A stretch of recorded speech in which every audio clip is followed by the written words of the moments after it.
hemos revisado a través del curso de infecciosos las principales infecciones de transmisión sexual en general, las infecciones de transmisión en las mujeres, los hombres, ¿de acuerdo?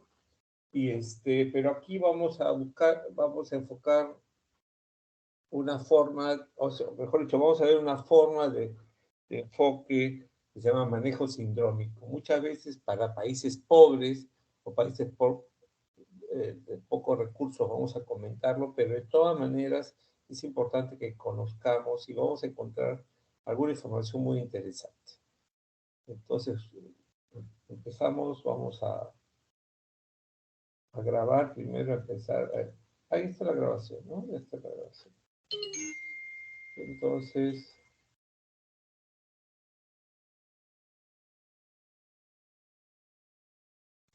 las infecciones de transmisión sexual son infecciones de transmisión sexual. Acuérdense que cuando hablamos en el curso de infecciosas sobre infección y sobre enfermedades de transmisión sexual. Infección es todo, es cuando el agente infeccioso, el microbio está en el tejido de un huésped, donde vive, se reproduce, se metaboliza y muere, y esta presencia de microorganismos en el tejido de un huésped induce una respuesta inmune, ¿no es cierto?, por parte del huésped, sea una leucocitosis, sea una leucopenia, sea fiebre, sea, ¿no es cierto?, sea lo que sea. Entonces, pero principalmente desde el punto de vista de laboratorio, ¿no es cierto? Entonces, cuando esa presencia induce respuesta inmune, eso se llama infección, ¿correcto? Cuando no induce respuesta inmune, eso se llama colonización, ¿correcto? Entonces, esa infección puede ser de dos tipos, puede ser asintomática y puede ser sintomática. La asintomática es la que conocemos como latente y la sintomática es sintomática, ¿viste? Significa que tiene manifestaciones clínicas, sintomatología, y eso es lo que llamamos enfermedad infecciosa, ¿no? Enfermedad infecciosa. Entonces, cuando uno habla de infecciones de transmisión sexual, habla de tanto asintomáticas como sintomáticas. En cambio, cuando uno se refiere a enfermedades de transmisión sexual, estaría refiriéndose solamente a las sintomáticas. Y en realidad las infecciones de transmisión sexual son mucho más que las sintomáticas. Por eso se usa el término infección de transmisión sexual. Las siglas pueden confundirse como infecciones de torrente sanguíneo, pero obviamente en el contexto de lo que ustedes hablen, la gente va a entender. Entonces, estas infecciones de transmisión sexual las conocemos hace mucho, la epidemia de VIH ha hecho que las miremos nuevamente. Antes se llamaban venerias, hoy día luego se conocieron como enfermedades de transmisión sexual, que ya hemos explicado que por eso que se llama ITS. Y obviamente ahora cada vez más hay menos estigma y se habla más directo sobre el tema, ¿no? Acá ponemos recientemente ITS, infecciones de transmisión, hace notar que no siempre llevan a enfermedad, o sea, síntomas. Es muy importante. Son términos intercambiables, sí, pero es importante entender el contexto, ¿no? Entender el contexto. ¿Ok? ¿Por qué son importantes las ITS? Las ITS son una epidemia mundial. Son tan frecuentes como la malaria, que es la infección más frecuente. Cada segundo se infecta al menos 10 personas con alguna ITS, cada 10 segundos. ¿Correcto? 340 millones de casos nuevos de ITS curables por año. Curables. Las ITS de origen viral activas o latentes son billones de casos, ¿no? El virus papiloma humano, el herpes, etc. Muchas de estas ITS son enfermedades emergentes y reemergentes, como la sífilis, como la gonorrea, sobre todo gonococo resistente. Y se asocian a serias complicaciones, como puede ser infertilidad, como puede ser dolor pélvico, como puede ser cáncer, como puede complicar otras cosas, ¿no? Perder el trabajo, trastornos psicológicos, etcétera, etcétera. Hay un montón de complicaciones. Ahora, estas ITS tienen un impacto social, económico y de salud, que está además, ¿no es cierto? Un impacto social, económico y de salud. Se encuentra entre las 5 razones más importantes de búsqueda de servicios de salud en los países en desarrollo.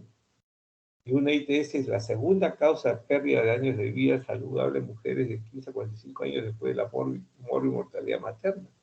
O sea, fíjese, después de la muerte materna vienen las ITS entre mujeres de 15 a 45 años. Magnitud de las ITS en el Perú. Y aquí vamos a hablar de este ejemplo de estudio Prevén, que tiene muchos años, pero es muy aleccionador, ¿no? Nos deja muchas enseñanzas y información bien interesante. Encuesta nacional puerta por puerta de comportamientos y prevalencia, muestras biológicas de más de 15.000 hombres y mujeres jóvenes sanos entre 18 y 29 años. Fíjense, sanos, entre comillas, ¿eh? ¿Y cuál fue la conclusión? O sea, fueron a buscar gente en diferentes partes del Perú y a tomarle muestras de sangre, ¿no? Muestras biológicas en general, ¿no? Y sangre o secreciones, en fin. Y fíjese, 1 de cada 100 hombres y mujeres tiene sífilis en el Perú. 1 o 2 de cada 100 hombres y mujeres tiene gonorrea en el Perú. 1 de cada 12 mujeres tiene clamidiasis. Si en el si, digamos, ustedes tienen más de 12 mujeres y son 12 doctoras, por lo menos una debe tener clamidiasis de acuerdo a esta estadística. 4 de cada 100 varones tiene clamidiasis. Si, quiere decir 1 de cada 25. Si hubiera 25 varones en el grupo de ustedes, uno tendría clamidiasis. 1 de cada 12 mujeres tiene tricomoniasis. 2 de 3 de cada 10 mujeres tiene vaginosis bacteriana, fíjense. Y 2 de 3 de cada 100 hombres y mujeres tiene herpes 2, o herpes genital. Y muchos sin saberlo y sin síntomas. Este es un estudio hecho muy interesante de gente joven, sexualmente activos, ¿no? Y aparentemente sanos. Así que les tomaron sangre, les tomaron secreciones genitales, ¿no? Para estudiar. Y miren los resultados. ¿Algún comentario ahí? ¿Quiere hacer un comentario ahorita antes de seguir?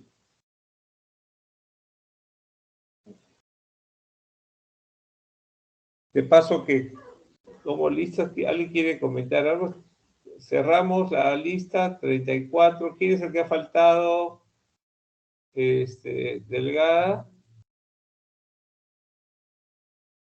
Bueno, de lo que he estado revisando me parece que es Aikachi. Ya. Me mandas la Aikachi, ¿no? Ya yo lo apunto. Aikachi es el que ha faltado. Muy bien.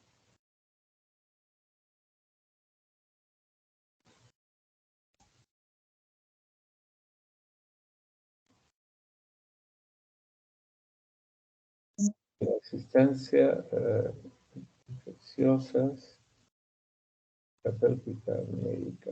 Ustedes son grupo 2, ¿no? Ah, ya está conectado, doctor. Ya. ¿Qué grupo es?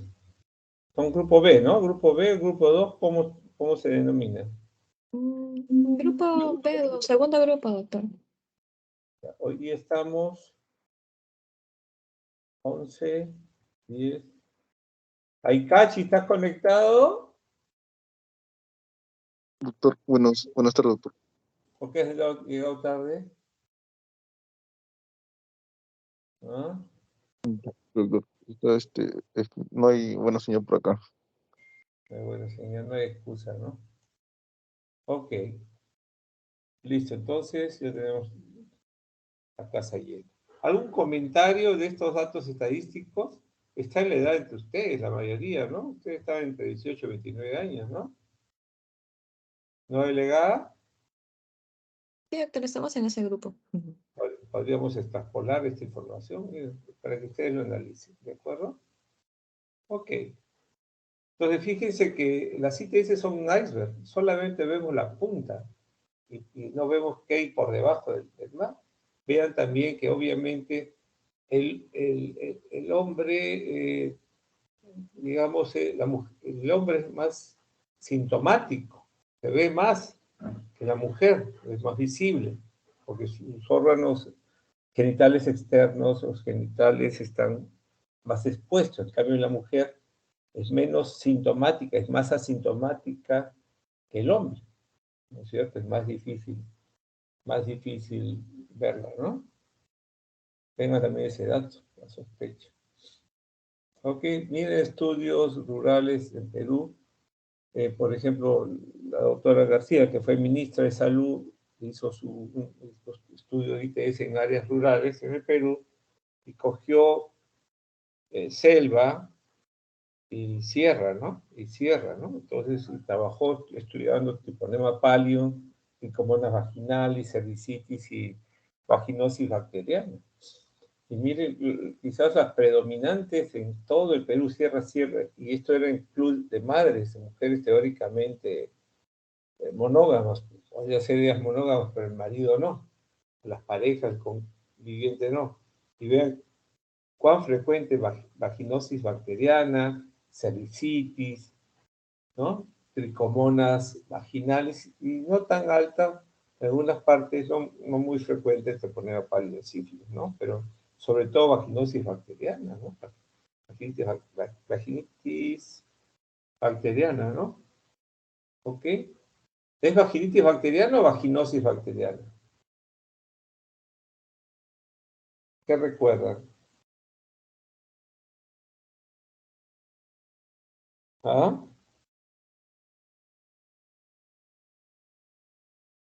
¿No recuerdan nada? Bueno, queda constancia de la poca participación e interés del grupo de comentar, ¿no?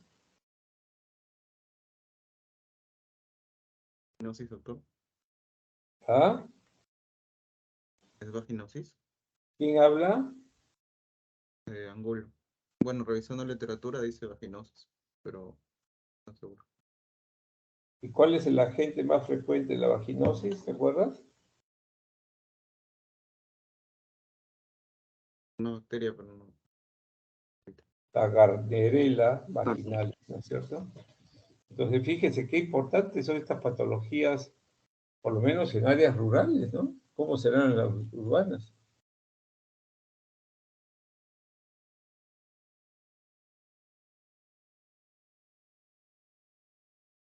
Ok, vamos a ver, ¿qué influye en la transmisión de las infecciones de transmisión sexual y VIH en el Perú?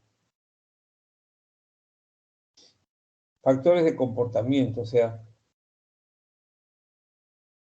¿cuáles son las condiciones que facilitan que tanto el VIH como otras ITS puedan transmitirse o puedan ser adquiridas? Entonces, factores de comportamiento. Tener más de una pareja sexual o parejas que tienen otras parejas. En Perú, los varones tienen un promedio de 3 parejas sexuales comparado con mujeres. 33% de los varones y 6% de las mujeres reportan que su última pareja fue casual. 44% de los varones reportan haber tenido relaciones sexuales con trabajadoras sexuales y 65% sin condón. 12% de los varones han tenido relaciones sexuales con hombres, sexo con hombres, o sea, relaciones mismo género, ¿no? ¿Qué influye en la transmisión de ITS? No usar condón. 89% de las mujeres, 76% de varones con parejas casuales. 65% no usan condón con trabajadores sexuales. 67% no usan condón con HCH. Qué terrible, ¿no? Mire esos porcentajes. Factores sociales. Fracaso de tener sexo seguro, no usar condón. Por desconocimiento, acceso limitado, razones culturales, religiosas, temores en el tratamiento, acceso limitado a servicios, drogas escasas, no cumplimiento por el tratamiento por costo, desconocimiento, desconfianza, no se trata de las parejas. Entonces, ¿qué influye en la transmisión? El fracaso de tener sexo, entonces, tienen miedo a quedar mal y entonces no usan condón, y esto es por desconocimiento, etcétera, ¿no? La otra es que no se tratan, no van, porque no tienen acceso, ¿no? El tratamiento es costoso, en fin. Sin embargo, el tratamiento es gratuito al Ministerio de Salud. Si tiene seguro social, el seguro social. Si tienes clínica privada, bueno, tienes que pagar tú con lo que te piden, ¿no? Una cantidad. Pero te vas al Ministerio de Salud, es gratuito. Entonces, no cumplimiento del tratamiento por costo, por desconocimiento, por desconfianza. Y la otra cosa, se quedan callados, ¿no? Y se fueron con prostitutas, se quemó, se fueron con prostitutos y se quemaron, y bisexuales, y tienen pareja sexual, no le dicen nada, y corre la infección, ¿no es cierto? Entonces, es un problema, ¿no? Un problema de responsabilidad. ¿Qué hay del control de las ITS objetivos? Los objetivos del control de las ITS son interrumpir la propagación de las ITS, ¿no es cierto? Prevenir que se desarrolle la enfermedad, complicaciones y secuelas, reducir el riesgo de infección por VIH. Claro. Estos son los tres objetivos, ¿no es cierto? Interrumpir la propagación de las ITS, prevenir que se desarrollen enfermedades, complicaciones y secuelas y reducir el riesgo de infección por VIH. Recuerden que las otras infecciones de transmisión sexual facilitan que adquirir o transmitir el VIH.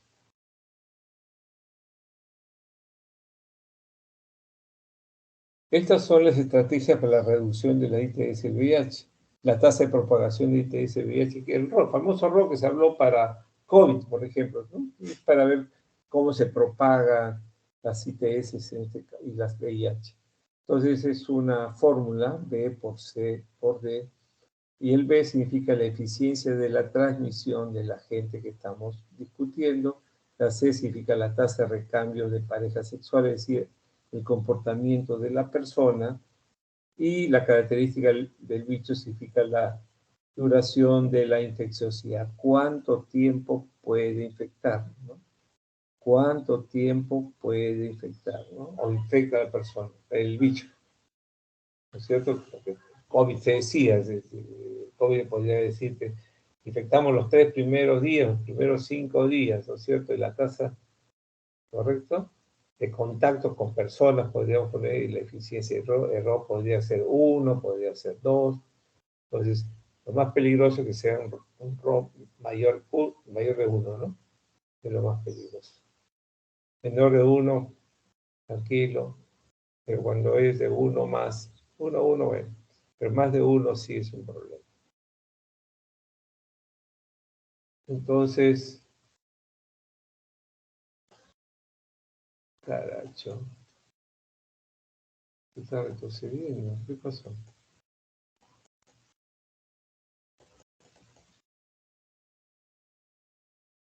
Ya. Entonces, todos estos factores se pueden intervenir y pueden ser modificados, ¿no es cierto? Por ejemplo, la eficiencia de la transmisión. Entonces, promoción y provisión de condones, ¿no es cierto? O sea, yo puedo bloquear la transmisión de infecciones de transmisión sexual haciendo que la gente, o que no tenga sexo, y si lo va a tener sexo penetrativo, que use preservativo, ¿no? La tasa de recambio de parejas sexuales, conversar con él, ¿no? Que no tenga pues, muchas parejas, disminuir el número de parejas, el cambio de conductas, ¿no? Y la evolución de la infecciosidad implica el diagnóstico temprano y tratamiento precoz y oportuno, ¿no? Para acabar con la infección y ya no corre, ya no se transmite. ¿Qué hacer? Es necesaria una estrategia que permita ofrecer diagnósticos y tratamientos adecuados y oportunos de fácil uso por todos los proveedores de salud en el lugar del primer encuentro y en la primera consulta, dado que es reducida la posibilidad de lograr que el paciente retorne a un control posterior. Entonces, lo que se quiere con esta estrategia de tratamiento de ITS oportuno es que el mismo día que venga, el mismo día que vaya al centro de salud, se le diagnostique, se le trate y obviamente se le dé educación preventiva y que tenga conciencia y traiga los contactos, envíe los contactos. Y de eso trata el manejo sindrómico, que es la propuesta de la OMS, ¿no? Se basa en la identificación y tratamiento de un problema, que es el síndrome que motiva la búsqueda de atención en un establecimiento de salud, que es un síndrome, síntomas y signos que pueden ser causados por uno o más agentes etiológicos.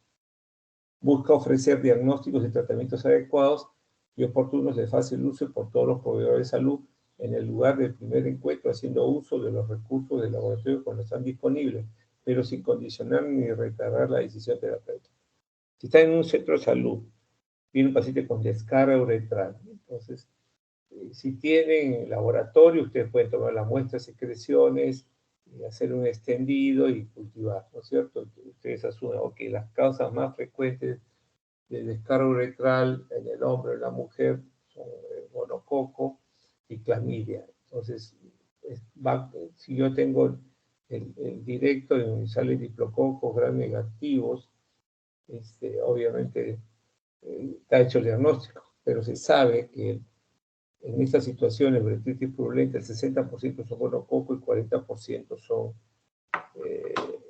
clamidias, vienen asociadas. Y cuando hay uretritis no purulenta, el 60% son clamidias y 40%. Entonces, se trata ambas, ¿no es cierto? Pero muchas veces no tenemos laboratorio, ¿no es cierto? Sobre todo en el interior del país, también en muchos centros de salud de Lima. Entonces, se asume, pero bajo una información más o menos orientadora local, ¿no? Entonces, vamos a ver, acá tenemos el síndrome, tenemos varios síndromes, ahora vamos a desarrollar un poquito más esto. Síndrome de ITS tenemos el síndrome de descarga uretral, el síndrome de úlcera genital, el síndrome de flujo vaginal y el síndrome de dolor abdominal bajo. ¿Correcto? Yo tengo pus o líquido en el pene a veces con ardor al orinar, descarga uretral, ¿no es cierto? En el hombre es muy, muy evidente, pero en la mujer se puede confundir con flujo vaginal, ¿cierto? Con flujo vaginal. Entonces, la descarga uretral, ¿qué representa? Representa uretritis o inflamación de la uretra. Es la ITS más frecuente en los varones y se acompaña de ardor y o dolor al orinar y a veces picazón uretral. ¿Cómo es el líquido que sale por el pene? Puede ser pus, puede ser moco, puede ser claro, blanquecino, puede ser amarillo, verdoso, abundante o escaso. Entonces, el síndrome de descarga uretral, el paciente se queja de descarga uretral, secreción por el pene, y entonces uno dice, ok, tengo todas las posibilidades del laboratorio, lo mando al laboratorio, tomo la muestra y todas las cosas, ¿no es cierto? Pero ya le tomé las muestras, pero para mí esa descarga uretral es gonorrea y clamidiasis. Entonces le doy tratamiento para gonorrea y clamidiasis, le doy información, le brindo consejería, le ITS VIH, cómo tiene que cuidarse, supervisar el cumplimiento del tratamiento. Ese tratamiento es dosis única para cada bicho, entonces se toma ahí inmediatamente. Se promueve con el paciente que tiene que tener sexo más seguro, se le provee de condones y también se le pide que refiera contactos, parejas sexuales estables y no estables, y de ser necesario que regrese, ¿no es cierto? Si quiere conversar, etc. Y que se cuide, porque obviamente tener ese tipo de infecciones puede contraer que traiga otras, sobre todo más serias como el VIH. ¿Correcto? Entonces acá tenemos síndrome de descarga, en este caso con ciprofloxacina, 500 y acitromicina, pero como ya hemos llevado el curso infecciosa, sabemos que hay mucha resistencia a ciprofloxacina. Entonces, ¿qué ponemos? ¿Qué usamos? ¿Alguien se acuerda? Extrasona, 250, 500 miligramos intramuscular, ¿no es cierto?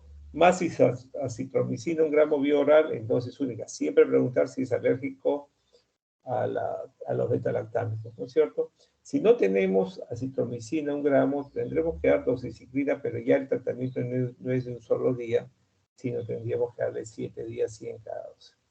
¿Correcto? Entonces ya sabemos que usamos ceftriaxona más acitromicina. ¿Correcto? Y si no tenemos acitro, doxiciclina. ¿Qué es la úlcera genital? Definición: lesiones ulcerativas en los genitales causadas por un ITS, usualmente herpes, sífilis o chancroide. Okay. Llagas o úlceras en los genitales, bulo y vagina. Miren cómo vemos esto. Las llagas o úlceras en los genitales, muy difícil diferenciar las causas. Las causas más comunes son sífilis, herpes genital y chancroide. Generalmente sífilis y chancroide, úlcera única, máximo 2, herpes genital múltiples, ¿no? Múltiples. Entonces, mire el dato, por ejemplo, hecho por Jorge Sánchez de úlcera genital.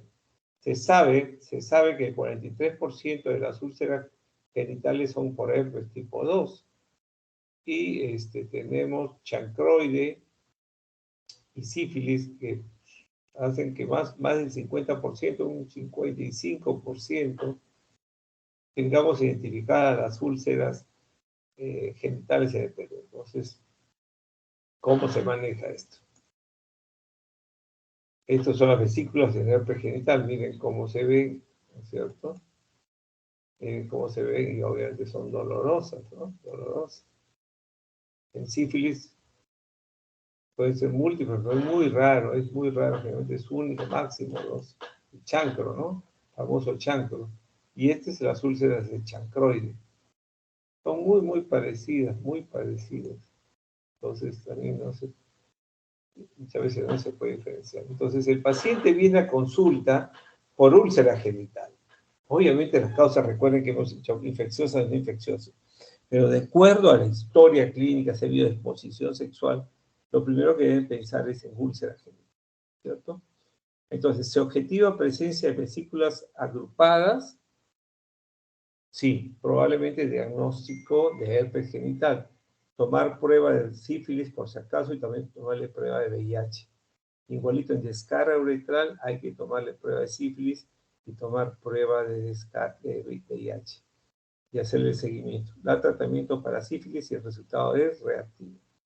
Da tratamiento para sífilis, si no tiene vesículas agrupadas, asumir que es sífilis y chancroide. Tomar la prueba de RPR para sífilis, hay que informar, brindar consejería, supervisar cumplimiento, promover el uso de condones, referir el tratamiento de contactos, y aquí sí hay que regresar para ver cómo ha ido la evolución. En el otro, si se puede, regresa. ¿No es cierto? Yo siempre les pido que regresen una semana después que recibe el tratamiento. Si hay vesículas presentes, trate. Si es herpes genital, usen aciclovir 403 veces al día por 7 días, por primera vez. Entonces, 7 de la mañana, 3 de la tarde, 11 de la noche, 403. Pero si ya recurre, solamente 5 días. 5 días. ¿Y cuál es el tratamiento de la úlcera genital? No herpética. Penicilina benzatínica, 2.4 millones de unidades vía intramuscular, 1/200 en cada nalga, más ciprofloxacina 500 vía oral en dosis única, ¿cierto? Para el chancroide y para la penicilina benzatínica, ¿correcto? ¿Qué pasa si es alérgico a penicilina? ¿Qué es alérgico a penicilina? Le damos doxiciclina, ¿no? Doxiciclina, 100 cada 12 por 14 días. ¿Correcto? 14 días. ¿Qué pasa si hay descenso o flujo vaginal anormal? Flujo vaginal anormal, ¿no es cierto? Entonces, si vamos a hablar de flujo vaginal anormal, tenemos que recordar el flujo vaginal normal o la humedad de la vagina. Entonces, el flujo vaginal normal o fisiológico ocurre durante y después de la actividad sexual, antes y durante la ovulación y durante el embarazo y la lactancia. Cualquier otro flujo vaginal es anormal. Entonces, para las doctoras, si ustedes tienen un flujo vaginal o sus pacientes tuvieron flujo vaginal fuera de estas condiciones, alerta. Puede ser infecciosa o no infecciosa, pero alerta. Preocuparse y actuar, ¿sí? ¿Cómo pensar en descenso vaginal normal? Cambio en cantidad, consistencia o olor del descenso. Irritación o picazón de la vulva. Asociado a ardor al orinar, dolor con las relaciones sexuales, dispareunia, dolor de vientre bajo o periodos menstruales irregulares. Representa vaginitis o inflamación de la vagina.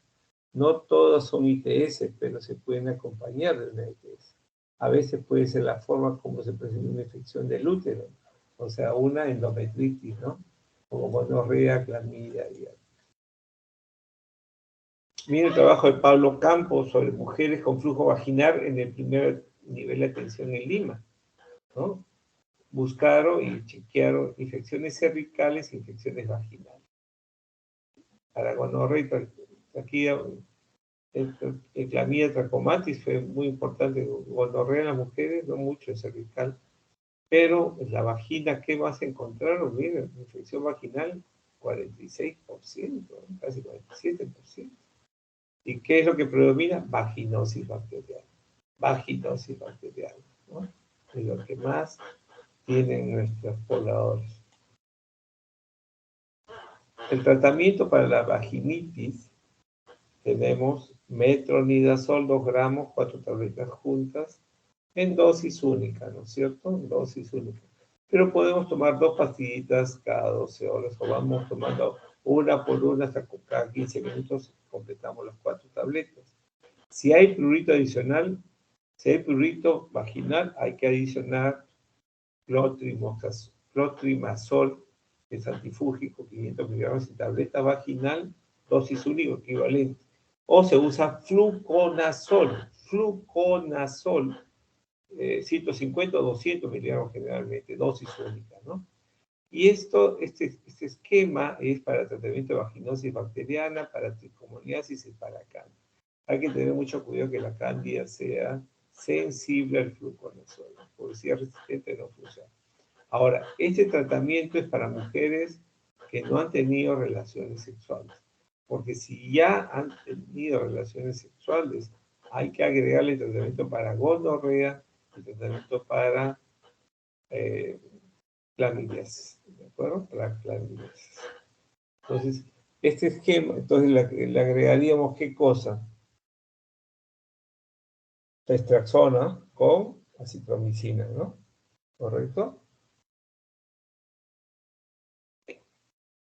Síndrome de dolor abdominal bajo. Representa infección de los órganos internos de la mujer, útero, trompas, ovarios, peritoneo, causada por bacterias que ascienden desde la vagina y se conoce como enfermedad inflamatoria pélvica.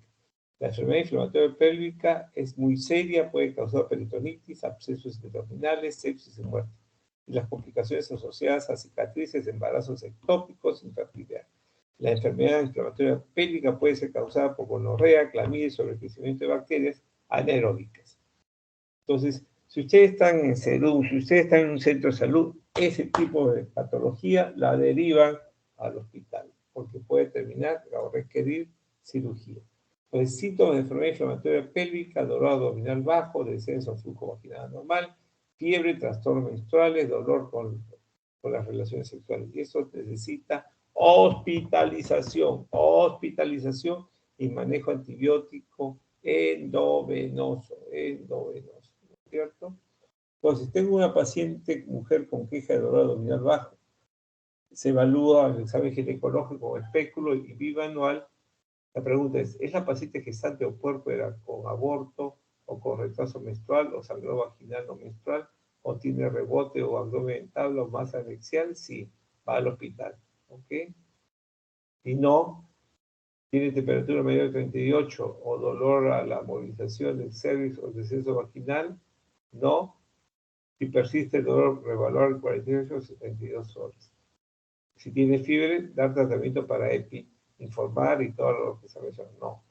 En mi opinión, toda EPI con cuadro clínico, con la posibilidad de sepsis y de complicaciones, debe ir a la emergencia de un hospital, ¿no es cierto? A la emergencia de un hospital para la valoración por el ginecólogo. Ahora dicen, no, no hay ginecólogo, etc. Entonces tenemos que mirar, bueno, pues se valorará de acuerdo a las circunstancias. Pero mi consejo es que estos pacientes sean derivados en lo posible a los centros hospitalarios. Si no hay alternativa, bueno, hay que manejarlo en el centro hospitalario. ¿Cuál es el tratamiento? Ciprofloxacina vía oral en dosis única, más doxiciclina 100 cada 12 por 14 días, más metronidazol 500 vía oral cada 12 días por 14 días. Aquí lo que daríamos, si estamos pensando en gonococo y hay resistencia, le damos ciprofloxacina, ¿no? Ciprofloxacina, le damos ceftriaxona de 500 miligramos intramuscular, ¿no es cierto? ¿Ok? Aquí se prefiere dar ya no tratamiento dosis única ni 7 días, sino por lo menos 14 días, al igual que el metronidazol. Entonces le dan mucha importancia a la candidiasis y mucha importancia a los gérmenes microbios anaerobios. También no deben olvidarse las 4 Cs: la consejería, el cumplimiento del tratamiento, los contactos, tratamiento de las parejas y los condones. Es muy importante en prevención, ¿no? Consejería, cumplimiento del tratamiento, contactos, o sea, tratamiento de las parejas y condones. Mensajes para las personas con ITS. Contrajo su enfermedad a través de un contacto sexual y no protegido. Si las ETS no se tratan, pueden tener complicaciones, como ya hemos mencionado. No debe tener relaciones sexuales hasta estar totalmente curado y su pareja haya sido tratada, porque si no puede contagiarse otra vez. Debe consultar con un médico, discutir la importancia de cumplir con el tratamiento y regresar a la consulta si no hay mejoría. Dar información sobre prácticas sexuales más seguras, incluyendo el uso del condón. Informar sobre el peligro y el riesgo de adquirir VIH. ¿Sí? ¿No es cierto? Claro.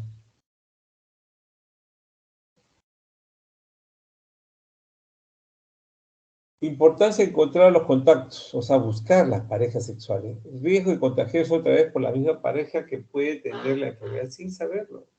Riesgo de complicaciones en la pareja, en la infertilidad. Todas las parejas sexuales, contactos deben recibir tratamiento.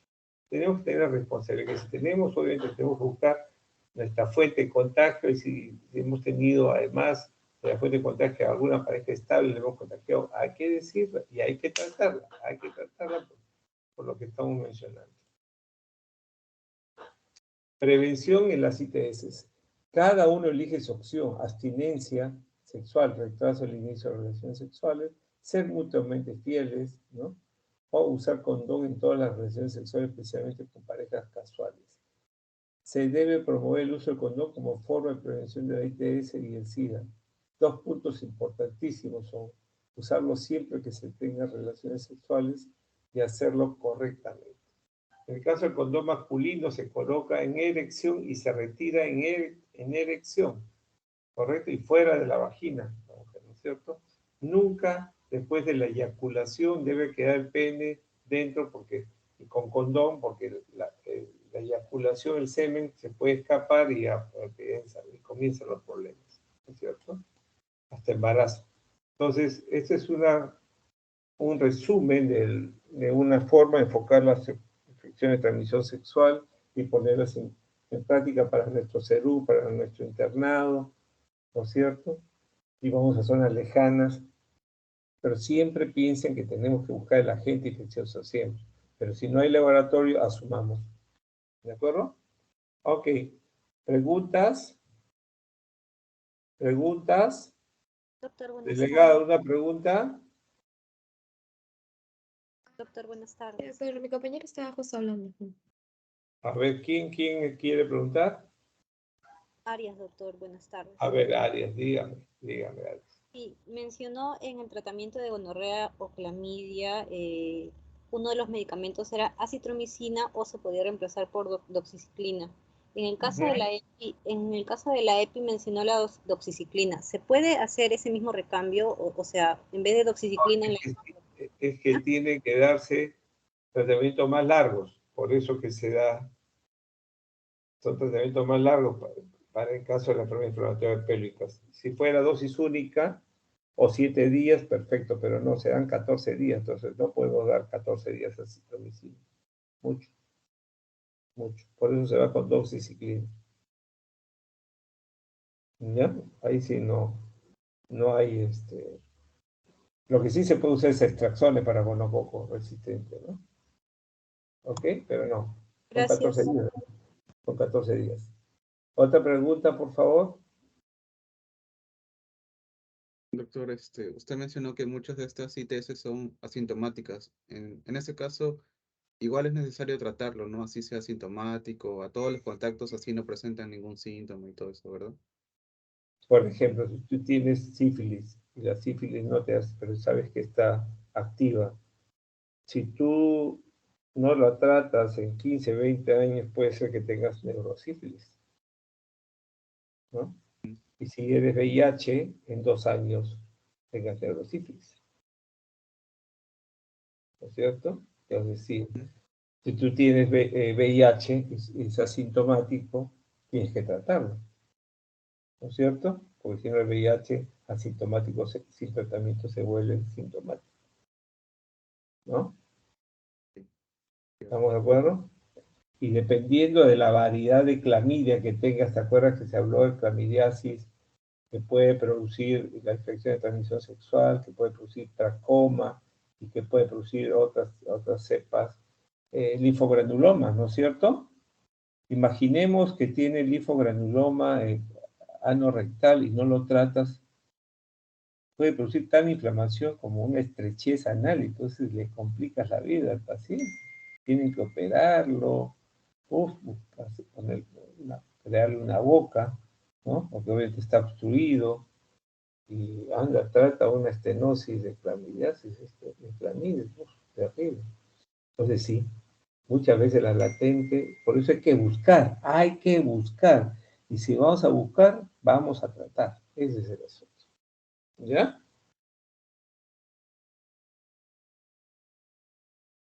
¿Ok? ¿Preguntas? ¿Hay preguntas? Doctor, digamos que ¿Quién pregunta? si ¿Quién está preguntando? Fernández, Ya Fernández, delegado, dígame. sí, si el paciente vuelve a venir, digamos, nuevamente por un síndrome de descarga uretral, en ese caso, ¿se le daría el mismo tratamiento que se le dio inicialmente? ¿O cómo sería la variación? Ok, entonces tienes que evaluar varias cosas, porque estamos hablando, primero la historia, pues hay que sacar la historia. Imagínate que la pareja, que potencialmente que fue su fuente, no le dijo nada y se puso nuevamente, se reinfectó, pues, ¿no? Pues hay que volver a tratar, pero hay que explicar que tiene que tratar a las parejas. O estuve en otro lado y no usó preservativo, también, pues. Pero la otra cosa que hay que chequear es se llama uretritis recurrente. Uretritis recurrente. Entonces, ahí hay que buscar otros agentes infecciosos, lo cual complica el laboratorio porque hay que aplicar técnicas mucho más complejas, ¿no es cierto? Ureaplasma uralítico. También vieron que el micoplasma genitalum, ¿no? ¿Se acuerdan? Y también esto podría haber problema de próstata. Habría que chequear otros si tienen algún tipo de prostatitis o algún tipo de inflamación de las glándulas genitales. Entonces ya se complica más y ya nuestro no se puede manejar como manejo, no se puede manejar considerando solamente manejo sindrómico, ¿no? Ya conlleva otro tipo de enfoque, ¿no? Pero es muy importante, está buena la pregunta, pero es muy importante que uno diga, hasta acá hacemos manejo sindrómico y después hay que hacer otro tipo de investigación y ir a otros sitios, ¿no? Que tengan mayores tecnologías, ¿no? Hay que usar muchas pruebas moleculares, acuérdense, cuando desarrollar una revista, ¿no? ¿Alguna otra pregunta? Contesté esa pregunta, perdón, no sé si le contesté. Sí, doctor. ¿La convencí? Ya. Ok, la siguiente. ¿O alguna otra pregunta? ¿O pasamos ya a las exposiciones? Ok. Cada exposición son de 30 minutos, ¿ah? Llegan los 30 minutos, si no han terminado, lo siento. Lo siento en su sitio y lo siento porque no han cumplido el tiempo. Delegada, ¿quiénes son los voluntarios? Sí, doctor. Bueno, para el día de hoy son dos. Es mi compañero Abanto y Acho. Abanto y Hacho. A ver, vamos a Abanto. Sí, doctor, buenas tardes. Un segundo, por Buenas favor. tardes.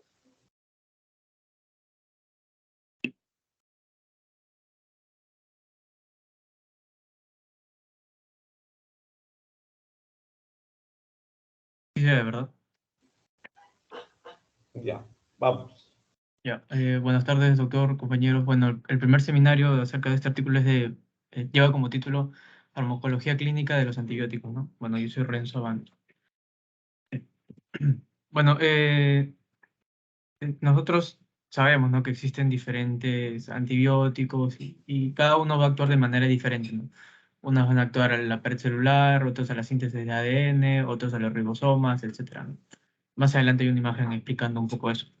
Eh, Bueno, la farmacología antimicrobiana y su efecto sobre la prescripción es muy complejo, ¿no? Algo que es algo muy complejo porque para iniciar un tratamiento farmacológico debemos tener diferentes consideraciones, ¿no? Puntos en cuenta. Por ejemplo, se va a elegir el tratamiento, el antibiótico para tratar una infección bacteriana de manera óptima, ¿no? O sea, específicamente para cada persona. Otra consideración es los efectos adversos que pueden generar estos antibióticos, ¿no? Obviamente si es que abusamos del uso de esto, ¿no? Podemos, o no lo hacemos correctamente, no damos un tratamiento correctamente, podemos generar una resistencia al fármaco, ¿no? Que eso es lo que no se quiere llegar, ¿no? También algo muy importante es que se debe tener en cuenta siempre la farmacocinética, ¿no? En estos casos sea la absorción, distribución, metabolismo y eliminación, ¿no? De cada persona, esto lo digo porque cada persona va a ser diferente, ¿no? Por ejemplo, un paciente con una enfermedad renal no va a tener no va a tener la misma farmacocinética que una persona sana, ¿no? Al igual que una persona con un problema hepático, ¿no? Bueno, el conocimiento de la farmacodinámica de un fármaco está definida como la relación entre la exposición al fármaco y la eficacia antimicrobiana, ¿no? Antibacteriana. Este va a proporcionar cierta orientación con respecto a la forma óptima de realizar ajustes en sus dosis, ¿no? Por ejemplo, bueno, ahora explicando la imagen aquí que está en la izquierda de la curva, ¿no? Este de los parámetros farmacodinámicos en la curva concentración-tiempo. Por ejemplo, ¿no? Cuando tomamos un medicamento, va a tardar un determinado tiempo hasta que éste produzca su absorción, ¿no?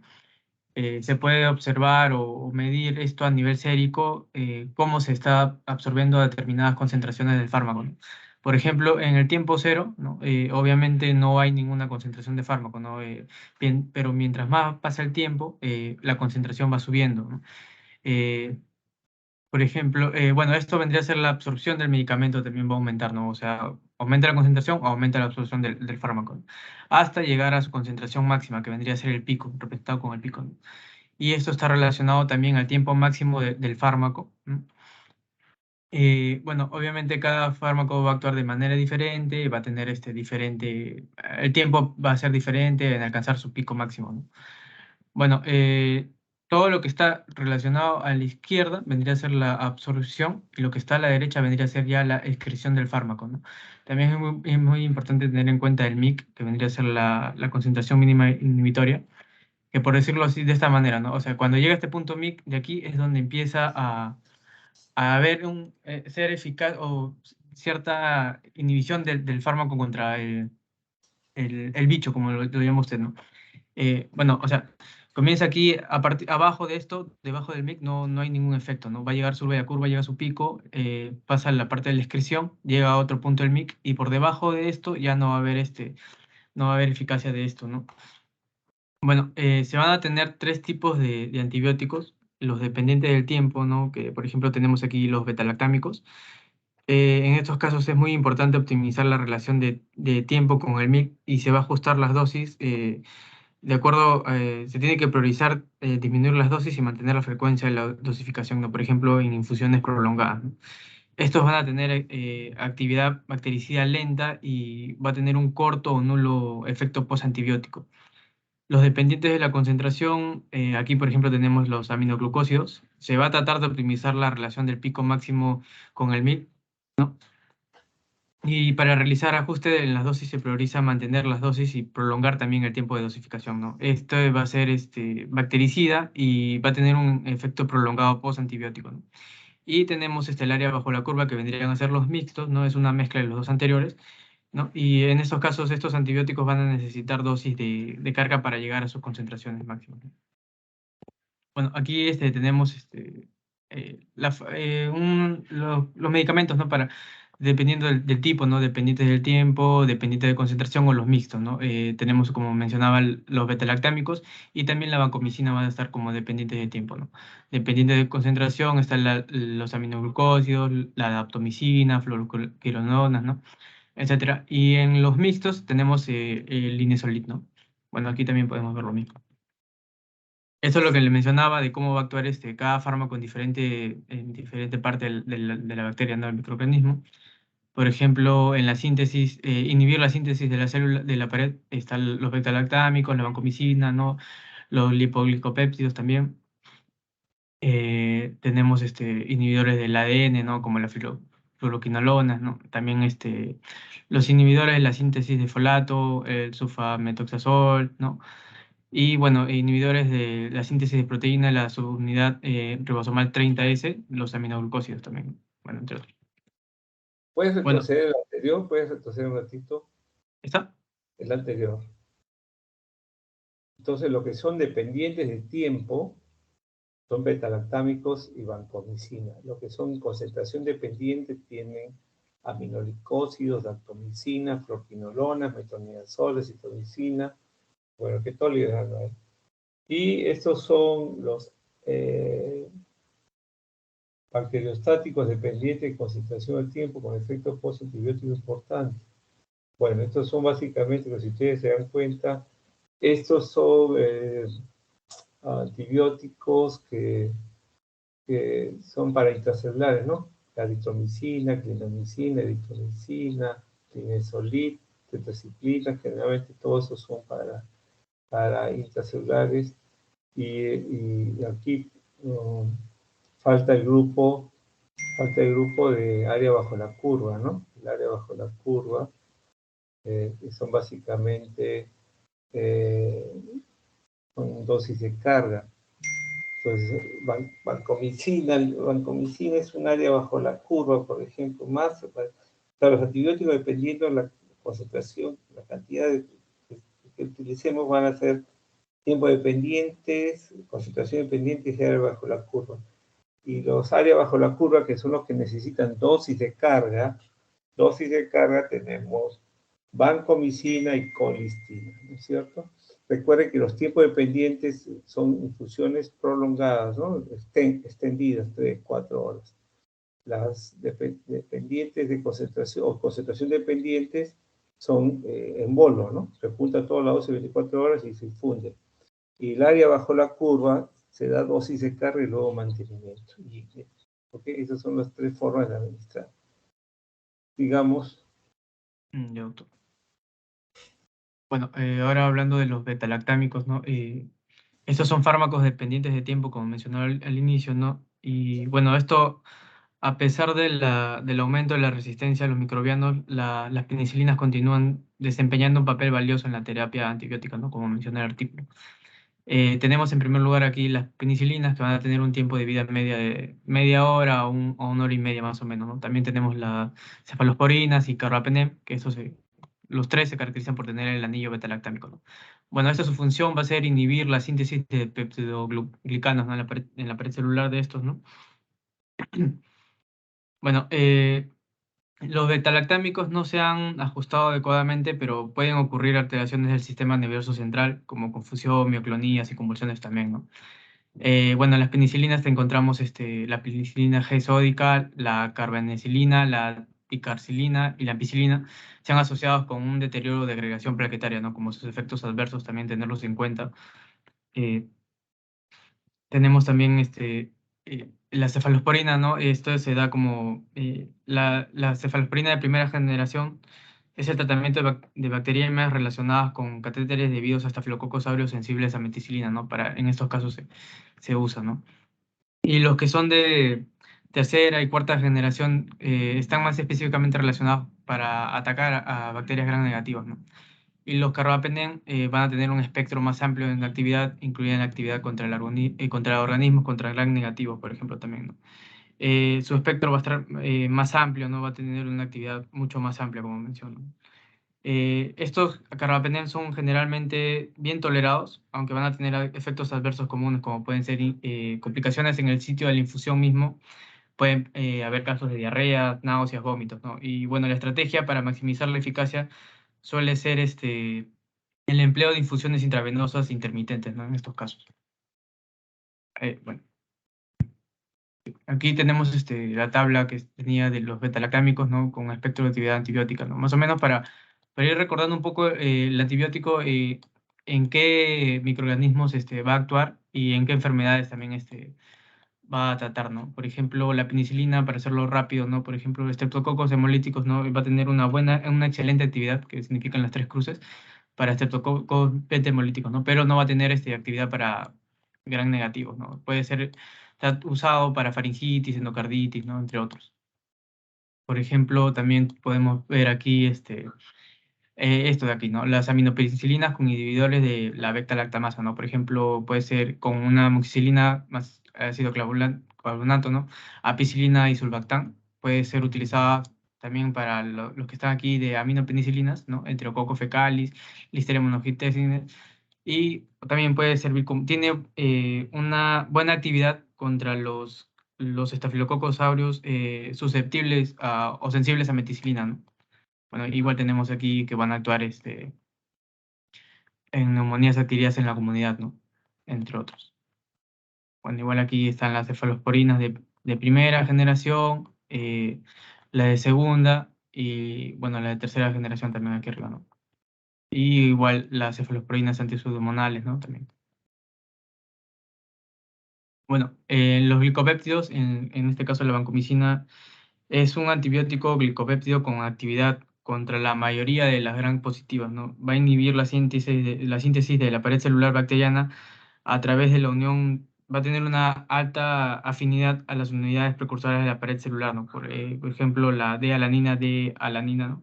D-alanin con D-alanina, perdón. Este debe usarse como fármaco de segunda línea para antibióticos bactericidas bacterolactámicos, ¿no? O sea, debe ser la segunda línea, por ejemplo, de la cefazolina y la lactocilina, ¿no? Por ejemplo, en infecciones gram positivas graves, como las bacterias por estafilococos sensibles a meticilina, ¿no? Esta vancomicina es el agente de primera línea para el tratamiento de infecciones graves, ¿no? Cuando son por estafilococos aureus resistentes a la meticilina, ¿no? Bueno, en cuanto a la resistencia de esta vancomicina, el MIC es el parámetro que se suele tomar en cuenta en estos casos, ¿no? Se representa más o menos en una disminución del 46% en cepas que van a ser resistentes, de estafilococos resistentes a vancomicina, con un MIC menor o igual a 0.5 miligramos por litro, pero va a tener un aumento del 0 a 7% en cepas con un MIC de 1 miligramo por litro, ¿no? Esto más o menos va a demostrar, este aumento va a demostrar que se va a requerir obviamente una concentración mucho mayor plasmática para inhibir el crecimiento de estos, ¿no? Lo que va a reflejar como, esto se va a reflejar como la resistencia a este antibiótico, ¿no? Las alternativas en estos casos, cuando son resistentes a vancomicina, vendrían a ser el linezolid o la daptomicina, ¿no? Bueno, igual aquí tenemos en qué casos se usaría, ¿no? En qué enfermedades, por ejemplo, infecciones del torrente sanguíneo, ¿no? Bacteriemias, osteomelitis, memorias adquiridas en la comunidad o que están asociados a un ventilador, ¿no? Siempre bueno.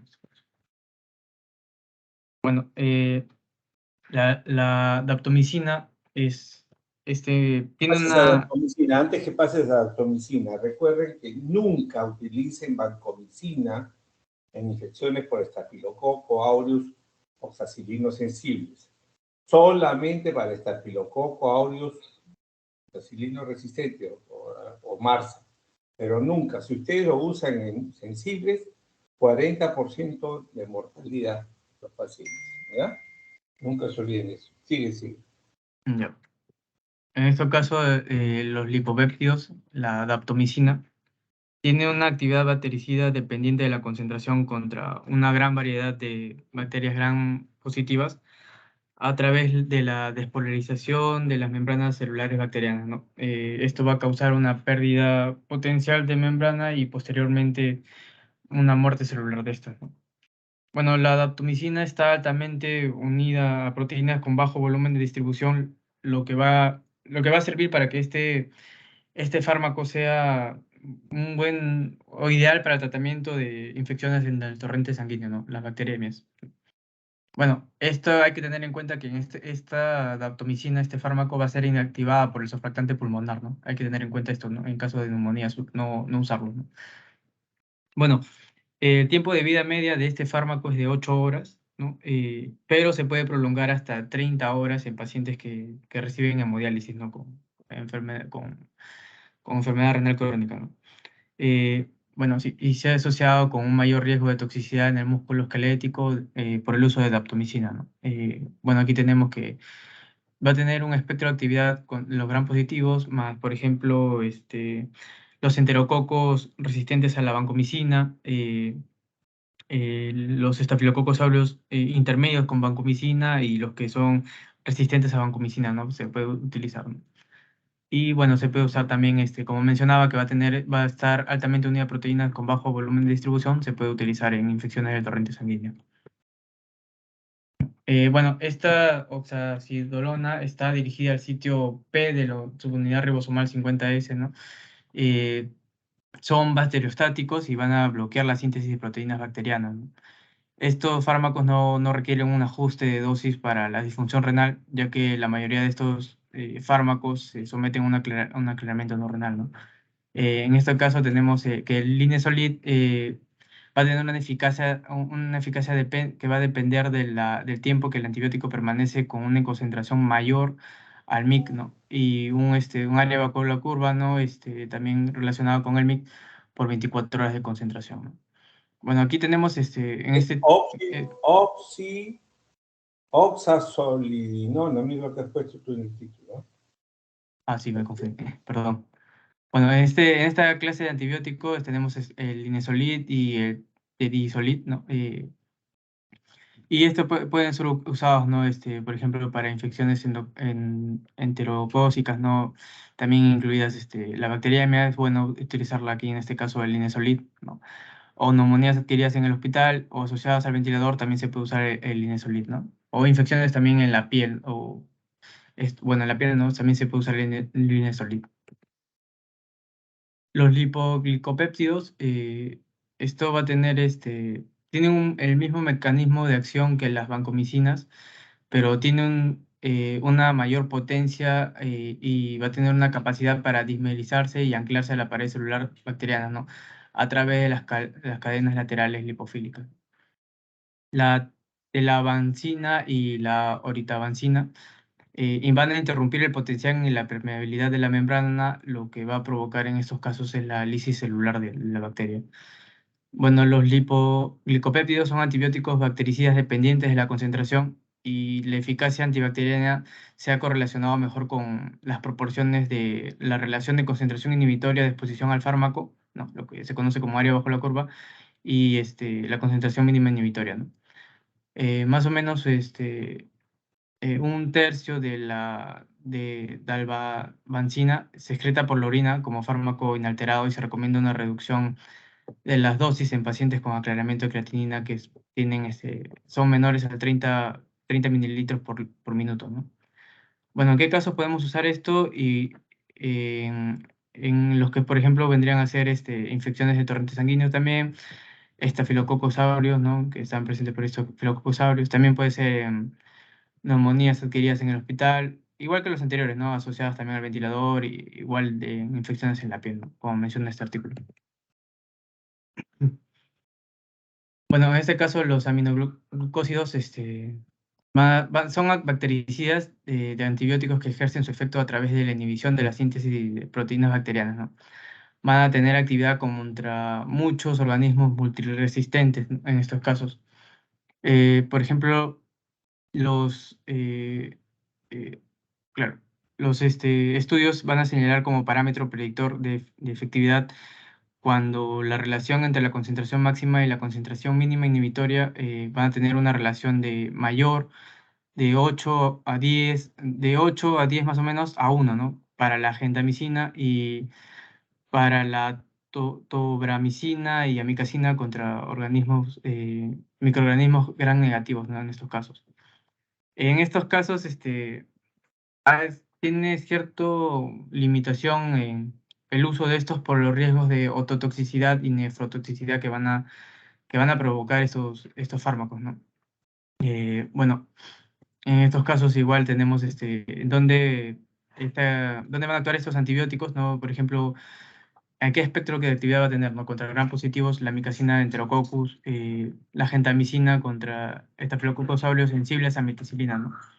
Y en cuanto a gram negativos, la micacina tiene una buena actividad contra pseudomonas aeruginosas y la gentamicina contra Haemophilus influenzae y, bueno, el último, la tobramicina contra Moraxella, ¿no? Bueno, y en enfermedades, la micacina se puede usar para neumonías adquiridas en el hospital o que están asociadas al uso de ventilador, ¿no? Y la gentamicina en las infecciones del tracto urinario, ¿no? Por ejemplo. Bueno, las fluoroquinolonas, estas van a inhibir la síntesis de ADN, ¿no? Son concentraciones dependientes y más o menos se demostró que el requerimiento de la concentración, de la relación de la concentración máxima y la concentración mínima inhibitoria va a tener más o menos va a ser de 150 a 1 para E. coli y menor de 5 a 1 para Pseudomonas aeruginosa, ¿no? Esto más o menos orienta que va a tener un comportamiento farmacodinámico para cada organismo, ¿no? Va a ser diferente para cada microorganismo, ¿no? Igual aquí tenemos la clase de antibióticos, tenemos ciprofloxacina, deslafoxina, ¿no? Levofloxacina.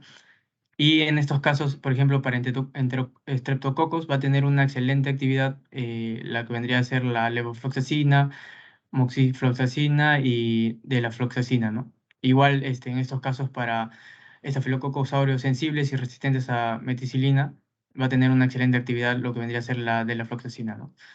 Igual va a tener excelente actividad para Enterococcus fecalis, la de la fluoxacina, ¿no? En gram negativos, igual, por ejemplo, el Haemophilus influenzae va a tener una excelente actividad, lo que vendría a ser la levofloxacina y la moxifloxacina, ¿no?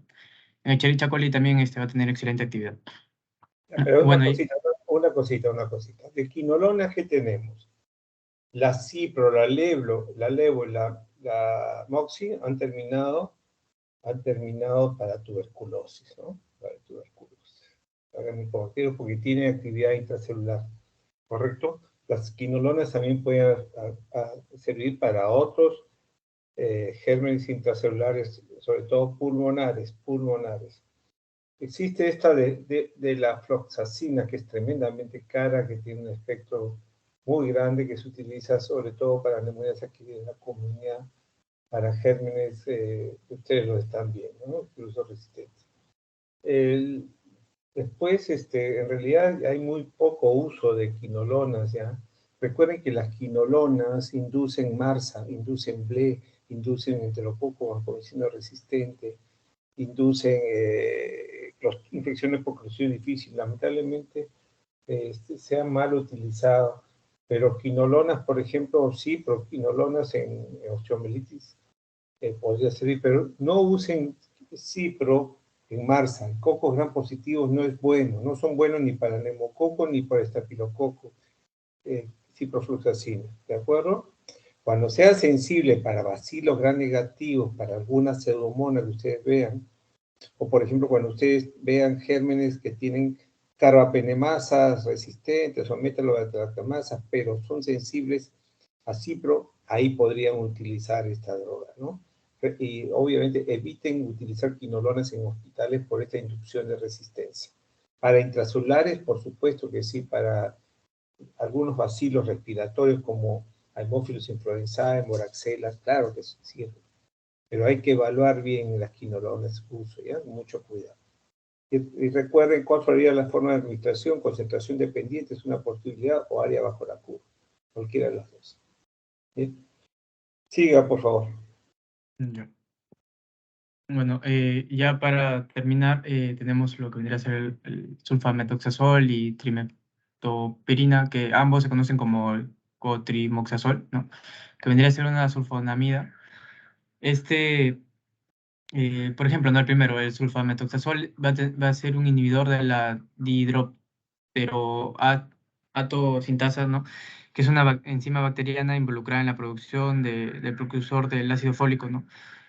Su tiempo de vida media va a ser de 9 a 11 horas, y en el caso de la trimeptoprina es un inhibidor de la dihidrofolato reductasa, igual también está involucrado en la producción del ácido fólico. Bueno, la trimeptoprina es de 20 a 100 veces más potente que el sulfamethoxazol, por lo que para lograr objetivos farmacodinámicos y maximizar la efectividad en estos casos, las concentraciones del sulfamethoxazol deben ser 20 veces más la concentración de la trimeptoprina, ¿no? Bueno, y esto está asociado también a la hiperpotasemia, ¿no? El uso del trimeptoprima, ¿no? Y va a tener un tiempo de vida media de 10 a 15 horas, ¿no? Que en estos casos, estos tiempos de vida media se pueden prolongar también en pacientes que tienen enfermedad renal, más o menos de 20 a 50 horas en lo que vendría a ser por el uso de sulfamethoxazol y 24 horas por el uso de trimeptoprina, ¿no? Bueno, aquí igual tenemos dónde va a tener el espectro de actividad, sea gran positivo o gran negativo. Excelente actividad para Staphylococcus aureus sensible y resistente a meticilina. Bueno, excelente actividad también para Staphylococcus epidermidis y piógenes, ¿no? Streptococcus piógenes, ¿no? En cuanto a gran negativo, va a tener una buena actividad contra Escherichia coli, ¿no? Klebsiella, ¿no? Bueno, y enfermedades que pueden ser tratadas, puede ser, por ejemplo, ¿no? Infecciones de la piel, ¿no? Tejidos, partes blandas, infecciones del tracto urinario, ¿no? Entre otros. Bueno, y para concluir en este caso, para la selección y dosificación Antes de la conclusión, regreso un poquito. Recuerdo lo que hablamos en clases, ¿no es cierto? Cotrimoxazol tiene una actividad antibacteriana, una actividad antifúngica, tiene una actividad antiparasitaria, ¿no? Recuerden, antiparasitaria contra Isospora belli, contra Ciclospora caidenensis, antifúngica contra Pneumocystis, que a veces son drogas de elección. Y para bacterianas usamos básicamente para Stenotrophomonas, maltofilia, para Staphylococcus aureus, meticilino sensible, meticilino resistente, principalmente, ¿no? Principalmente. El uso y las indicaciones va a ver cómo está la sensibilidad, o sea, obviamente ustedes han mostrado diferentes antibióticos, diferentes espectros, pero estos pueden ir cambiando de acuerdo a la realidad del hospital, del servicio, la región, del país. Entonces, tienen cosas referentes, pero siempre evalúen, miren la información local, conozcan, no receten así a ciegas, ¿de acuerdo? El empirismo mata. Siga, doctor. Ya para concluir, bueno, estaba diciendo, ¿no? Para seleccionar y dosificar los antibióticos es importante conocer cómo se va a comportar cada medicamento, ¿no? Cada antibiótico, de acuerdo a la farmacocinética y a la farmacodinamia, ¿no? Y las variantes que van a tener estos mismos, ¿no? Es muy importante saber, como mencionaba al principio, que no va a actuar cada fármaco va a actuar de manera diferente en cada persona, ¿no? Ya sea porque uno es sano o porque uno es enfermo, ¿no? Hay que siempre buscar la terapia óptima, ¿no? O como se dice, la terapia individualizada. Y bueno, en los fármacos dependientes de tiempo se prefiere mantener el tiempo que el antibiótico permanece con una concentración mayor al MIC, por al menos más o menos que es el 40% del intervalo de administración, ¿no? Utilizando en estos casos la infusión. Bueno, y eso sería todo. Conclusión extendida. Pero ¿cuál sería tu conclusión? En palabras sencillas, mensajes, cuál sería lo más importante? Como la primera conclusión que daba, ¿no? Siempre con saber la farmacodinamia y cinética, farmacocinética de cada persona, ¿no? O sea, no en todos, hay que saber qué vamos a dar a cada persona, individualizar el tratamiento, ¿no? Buscar siempre la terapia óptima para cada uno. Y también no abusar mucho del medicamento para no llegar a generar una resistencia, ¿no? Dar siempre lo adecuado para cada persona.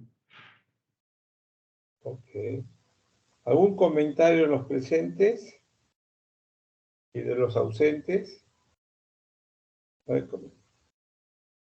Ok, y por último, ¿qué has sentido cuando revisaste ese tema? ¿Qué has sentido? ¿Te has aburrido? ¿Te asustaste? ¿Qué pasó? No, sí estaba interesante.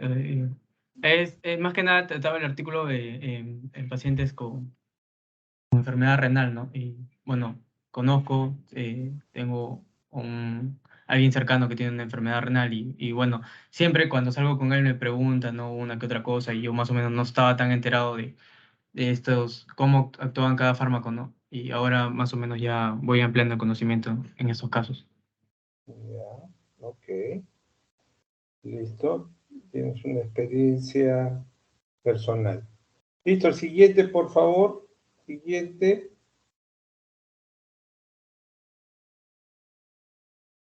El siguiente, ¿quién me toca? Ancho. Sí, sí, todo se proyecta, Ancho. ¿no?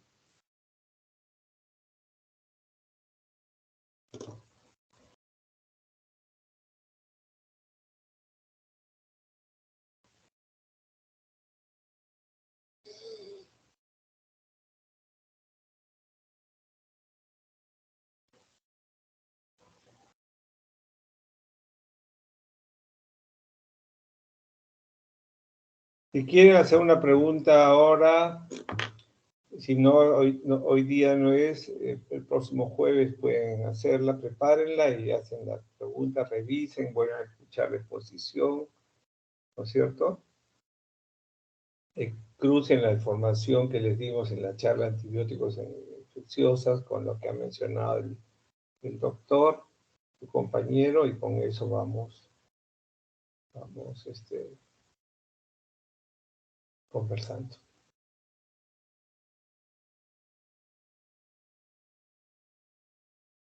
¿Se ve, doctor? Perfecto, vamos ahora a puntualizar ahora formas de tratar, ¿no? Ok.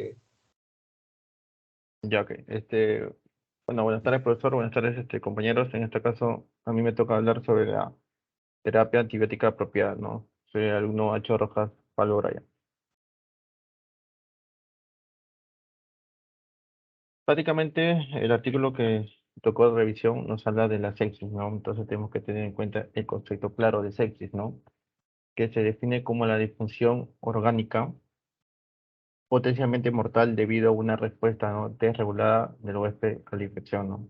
Y como su concepto nos dice, ¿no? Entonces es potencialmente mortal, por ende tenemos que tener un tratamiento rápido y adecuado, ¿no? Y acá también nos mencioné en el concepto que es de etiología de infección, entonces tenemos que tratar la infección para, digamos, curar este tipo de afectación, ¿no?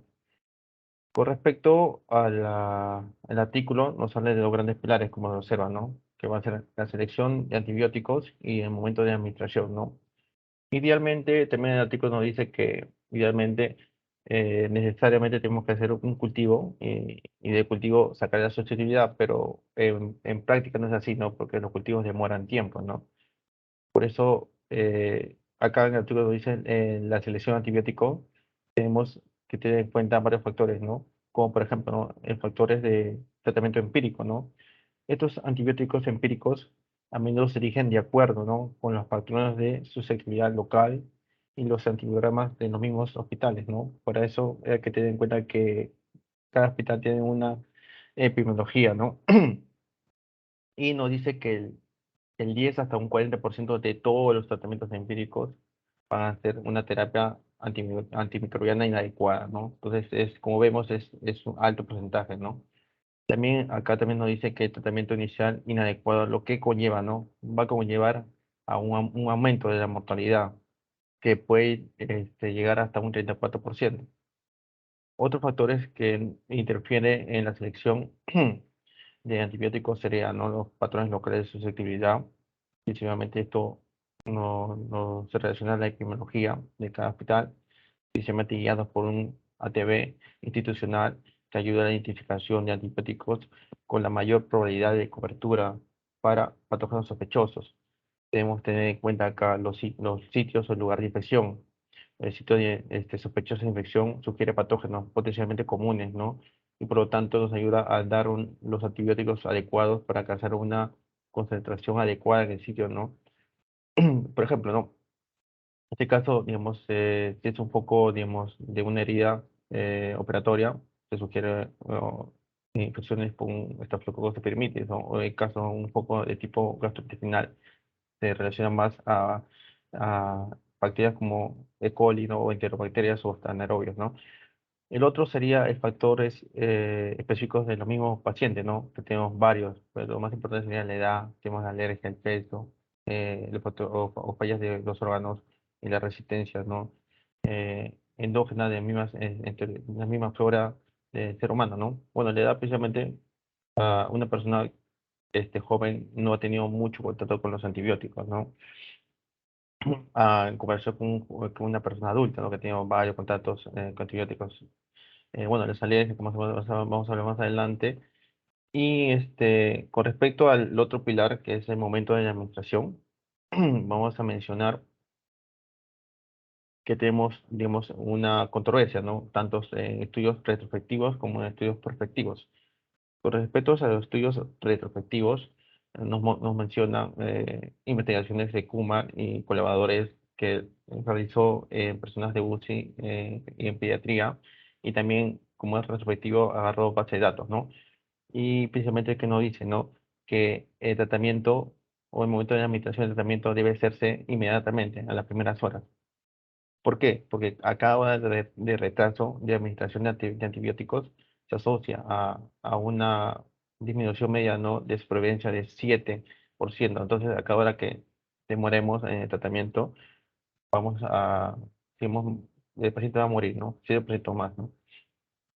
Otro, o bueno, esto infiere completamente con los trabajos o trabajos prospectivos, ¿no? Que van a ser la revisión sistemática o investigaciones y metaanálisis, ¿no?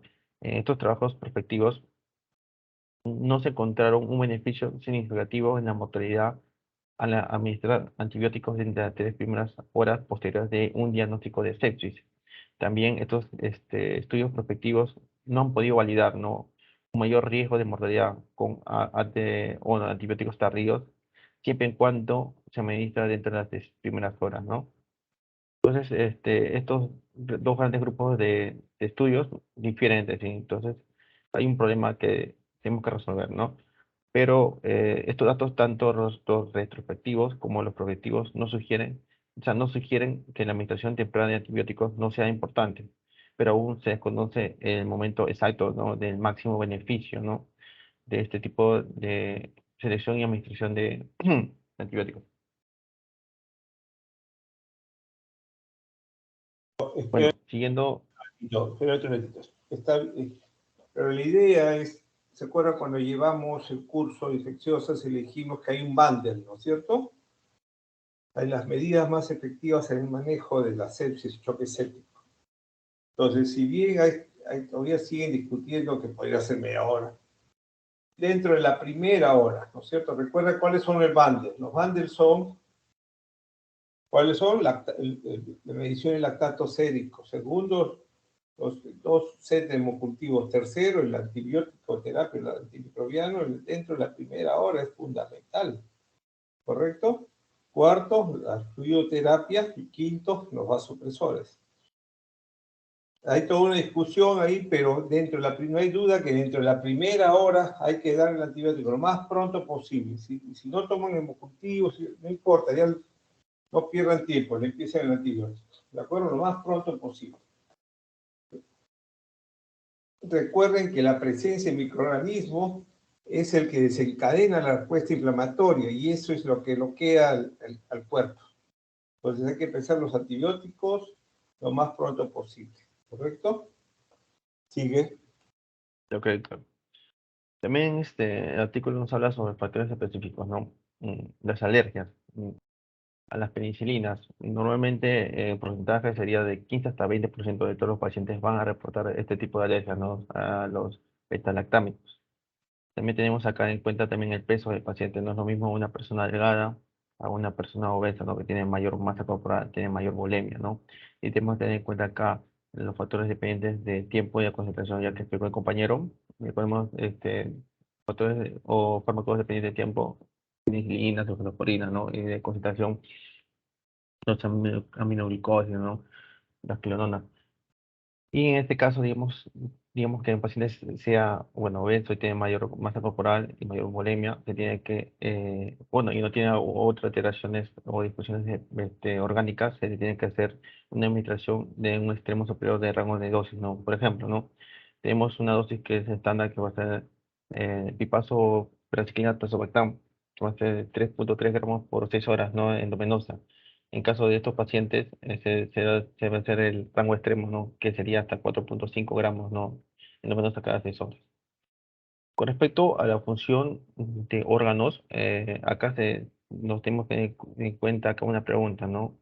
¿Cómo va la dosis, ¿no? En los pacientes con comorbilidades que cursa con un shock séptico o una sepsis, ¿no?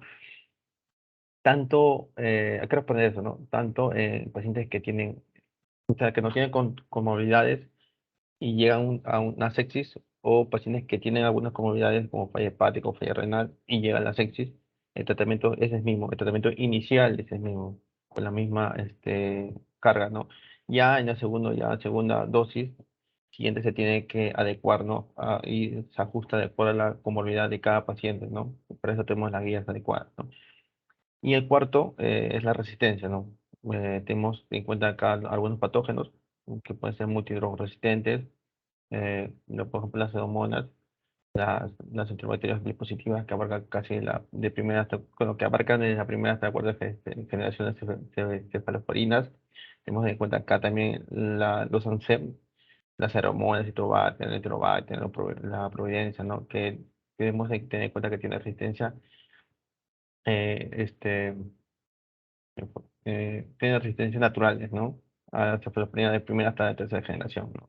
Hay que tener en cuenta todo esto, ¿no? También tenemos que tener en cuenta los factores de riesgo previos. Como dije anteriormente, no es lo mismo una persona que ha tenido contacto con un antibiótico o una persona mayor que ha tenido varios contactos con antibióticos, ¿no? De forma endógena, las mismas bacterias de nuestro organismo pueden tener o adquirir resistencias que luego cuando una bacteria ingrese le puede dar, ¿no? Este tipo de resistencia mediante transposones o mediante otros mecanismos, ¿no? Naturales. En este caso, con respecto a los factores de riesgo, acá el artículo nos menciona, ¿no? O se evalúa una tabla, ¿no? De factores creada por Short y colaboradores que, que diseñó una puntuación clínica, ¿no? Que puede utilizar para evaluar el riesgo de los pacientes con urgencia al ver un patógeno resistente. Principalmente eso se da en vías respiratorias o en neumonías, ¿no? Y como vemos, ¿no? Primeramente podemos mencionar uno cuando hay ingreso de UCI, después de 24 horas después de la emergencia, dos, hemodiálisis crónica, tres, presentados de un centro de atención a largo plazo y cuatro, que va a ser la hospitalización reciente dentro de los 90 días, ¿no? Entonces, con esto escalan nos orienta, ¿no? A estos factores de riesgo previos, ¿no? Yendo con la exposición, vamos a ver acá los tratamientos empíricos también nos mencionan, ¿no? Recordemos que en la sepsis eran dos pilares, ¿no? La selección de antibióticos y momento, ¿no? Desde la selección de antibióticos, en el artículo nos da los tratamientos empíricos, ¿no? Y tenemos que tener en cuenta si son desconocidos o si provienen de algún foco, ¿no? Tanto respiratorio o, o renal. Con respecto, digamos, en este caso, en especies de origen desconocido, vamos a mencionar que se tienen que dar dos coberturas, ¿no? Coberturas en la parte superior, vamos a ver los gram negativos y las pseudomonas, y en la parte inferior vamos a ver los gram positivos y los SAO, que es estafilococos resistentes a meticilina. Con respecto al origen desconocido o enterobacterias, Pseudomonas, ¿qué se administra? Se administra la piperacillina tazobactam 4.5 gramos en venosa cada 6 horas, o una cefepime, que son cefepime de cuarta, 2 gramos cada 8 horas, o un carbapenem, ¿no? Que puede ser meropenem y penem, ¿no? En caso de alergia, tenemos que evaluar también que esos factores del mismo paciente, ¿no? La alergia, tenemos que ver si es una alergia leve, que no llega a anafilaxia, o si es una alergia muy grave, ¿no? Que llega a anafilaxia. Si es una alergia leve, que se le puede hacer, se le puede administrar un cefepime, 2 gramos endovenoso cada 8 horas, o un meropenem, ¿no? 1 gramo endovenoso cada 8 horas, ¿no? Y igualito, monitorear si hay alguna reacción adversa, ¿no? En cambio, si es muy crónico la alergia que llega a anafilaxia, se le recomienda una ciprofloxacina, ¿no? O, digamos, un Astronan si, digamos, hay resistencia en las fluoroquinolonas, ¿no? Y la parte de abajo vamos a ver la cobertura de gram positivos. tenemos precisamente, se administra vancomicina de 25 a 30 miligramos por kilo en venosa a carga. Es una carga o es la dosis única que siempre se administra. Luego se sigue de 15 miligramos por kilo en venosa cada 12 horas, ¿no? O también se puede agregar una linezolid si hay una enterococos vancomicina resistente. En este caso sería 600 miligramos en venosa cada 12 horas, ¿no? Entonces, como vemos, acá hay parte derecha hay un comentario que nos dice, en resumen, que primeramente se administra el tratamiento para los enterobacterias y las pseudomonas, y luego, y el segundo se administra para los cocos, ¿ya? ¿Por qué la primera es enterobacterias, ¿no? ¿Por qué? Porque el tratamiento, en este caso, va a ser, o el tiempo de infusión va a ser más rápido, y este tipo de cobertura va a ser más amplio.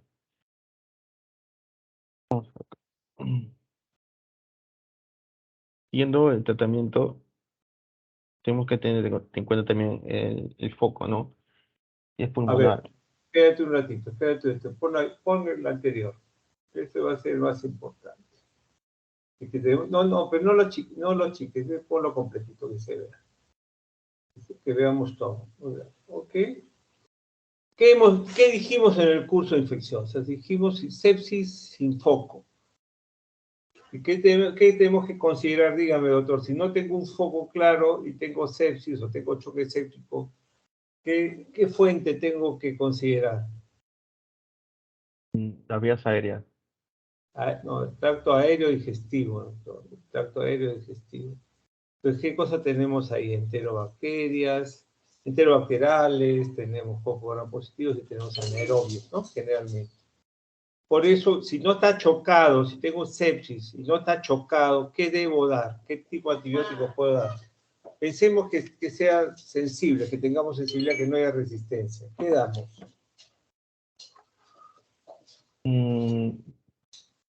Podemos, en este caso, un cepepime, que es una cefaloprina de 4 generación. Cefepime podría ser, pero no cubre anaerobios. ¿Qué le agrego? A la anaerobios es la piperacillinato sulfatan. No, pues, También al cefepime, ¿qué le agrego? Si quiero darle cefepime. Y falta cubrir, estoy pensando en el tracto aéreo digestivo, boca, estómago, intestino delgado, intestino grueso, ano rectal. Le estoy dando, ¿no es cierto? Entonces, cefepime con metronidazol. Y si no tengo esa combinación, le doy piperacillinato tazobactam a las dosis que están ahí, ¿no es cierto? Si mi paciente es chocado, está chocado, uso carbapenémico mayor. Mi paciente está chocado, tengo choque séptico. Y además le agrego cobertura para gram positivos resistentes, MARSA, ¿no es cierto? Entonces uso vancomicina, ¿no? Vancomicina, que ustedes lo están viendo. Si tuviera un enterococo, le doy linezolid, ¿de acuerdo? Para sepsis sin foco y choque séptico sin foco. La otra cosa, ahí en el comentario dice, le pongo primero betalactámico porque tengo que hacer la infusión más rápida, dice 30, 60 minutos y el MARSA se va a pasar en 90 minutos, ¿no es cierto? Con la vancomicina. Pero eso ya no es cierto, ¿Por qué? Porque si yo tengo un paciente grave y son tiempo dependientes, ¿qué tipo de administración va a recibir el paciente? Si son antibióticos tiempo dependientes, ¿cómo es la forma de administración? Doctor. tipo de pacientes están los betalactámicos, los propéptidos, las tetras, los macrólidos. Avanto, ¿cómo sería la administración en ese paciente con sepsis sin foco? ¿Cómo sería la administración? En tiempo dependiente serían infusiones prolongadas. Extendidas, ¿no es cierto? Creo que piperacilina son 4 horas y cefepime por ahí también está, ¿no? 4 horas. Entonces no podría ser antes de la vancomicina que lo paso cada 90 minutos, ¿no? 90 minutos, infusión para evitar el Reitman síndrome. ¿Ok? Y entonces ese es el asunto. Entonces es muy importante evaluar eso, combine lo que conversamos o no. Yo le estoy dando el artículo, pero justo a propósito para hacer contrapesar los conceptos. Entonces, nunca se olviden que, dependiendo obviamente de la resistencia, de todo lo que has hablado, si es alérgico, de la farmacocinética, de la farmacodinámica, de la resistencia, etcétera, para una sepsis, hasta este momento, sepsis no chocado, uso piperacino tazobactam o cefepime más metronidazol porque cubro el tracto aéreo digestivo. Si yo tuviera un foco evidente, si fuera un foco evidente, le agrego a esa columna vertebral, otro, ¿no es cierto? O bueno, si solamente es piel y piensa que solamente, no estoy hablando de neutropénicos, ¿no? Podría ser, si es tracto aéreo digestivo es esto, pero si es piel nada más, le daría solamente para gram positivos, pero si es comunitario, por ejemplo, yo no le daría Marsa, no le daría vancomicina si es un meticilino sensible, porque se va a morir 40%, la chance de morirse 40%. Entonces, ¿qué cosa le daría? Oxacilina, o cefazolina, que son cefalosporina primera, y oxacilina, penicilina resistente para estafilococo aureus oxacilinos sensibles. Pero si fuera un Marsa, yo le daría vancomicina, ¿no es cierto? Vancomicina, ¿correcto? Ahora, si yo tengo choque séptico, le doy carbapenémico mayor y le doy vancomicina, sea fuera o dentro de la casa, del hospital, ¿correcto? Y recuerden, no solamente por choque séptico, sino también podría ser una cepa beta-lactamasa espectro extendido. Recuerda, productora de beta-lactamasa espectro extendido, que lo único que sirve para estas infecciones son los carbapenémicos mayores. ¿De acuerdo? Entonces, tomen nota de esto. Vuelvan a escuchar la charla más tardecito, ¿correcto? Este concepto de comentarios va a depender mucho del tipo de infusión, ¿no es cierto? Y el área bajo la curva, obviamente, va a depender del antibiótico. Dosis de carga, esa dosis de carga, le paso los 90 minutos para evitar Redman Syndrome, y luego le paso su dosis de mantenimiento cada 12 horas, ¿no? Como manda la ley. Ya, sigue la otra, por favor, Ancho.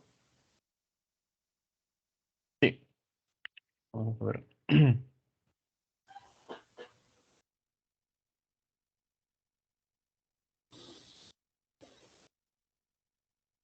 Ya, el otro sería por el foco, por foco pulmonar, ¿no?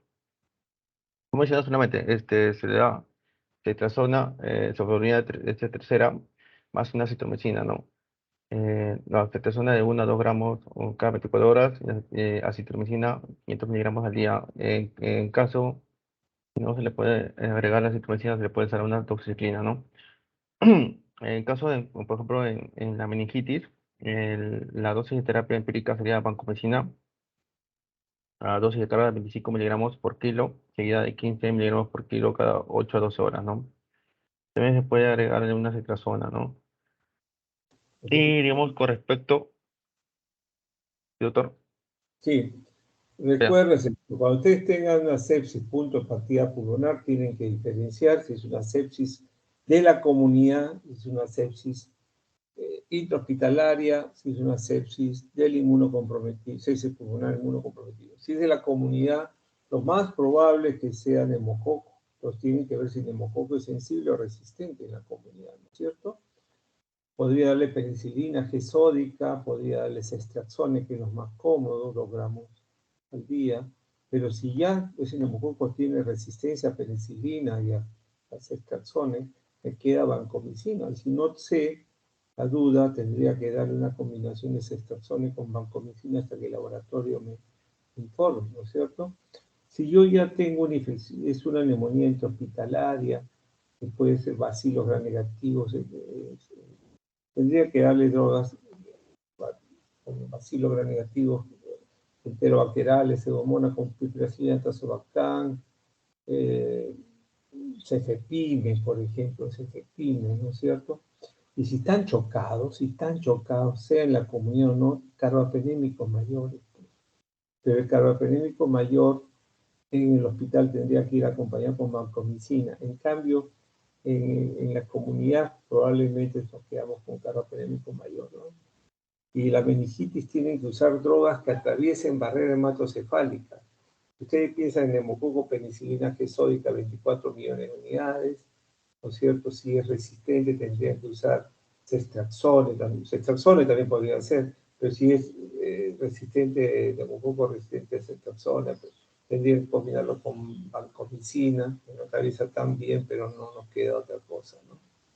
Y si fuera bacilos gram negativos, tienen cefalosporina de tercera generación como ceftazidime y tienen carbapenémicos mayores como meropenem, ¿no es cierto? Tienen que preguntarse si es una meningitis adquirida en la comunidad o intrahospitalaria, postoperatorio, por ejemplo, ¿no? Postoperatorio, ¿no? En neurocirugía, por ejemplo. Porque la siguiente pasa la siguiente.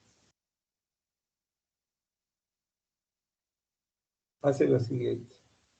Sí, A ver, hablar sobre los hemocultivos, ¿no? También nos hablan sobre los hemocultivos, que es muy importante.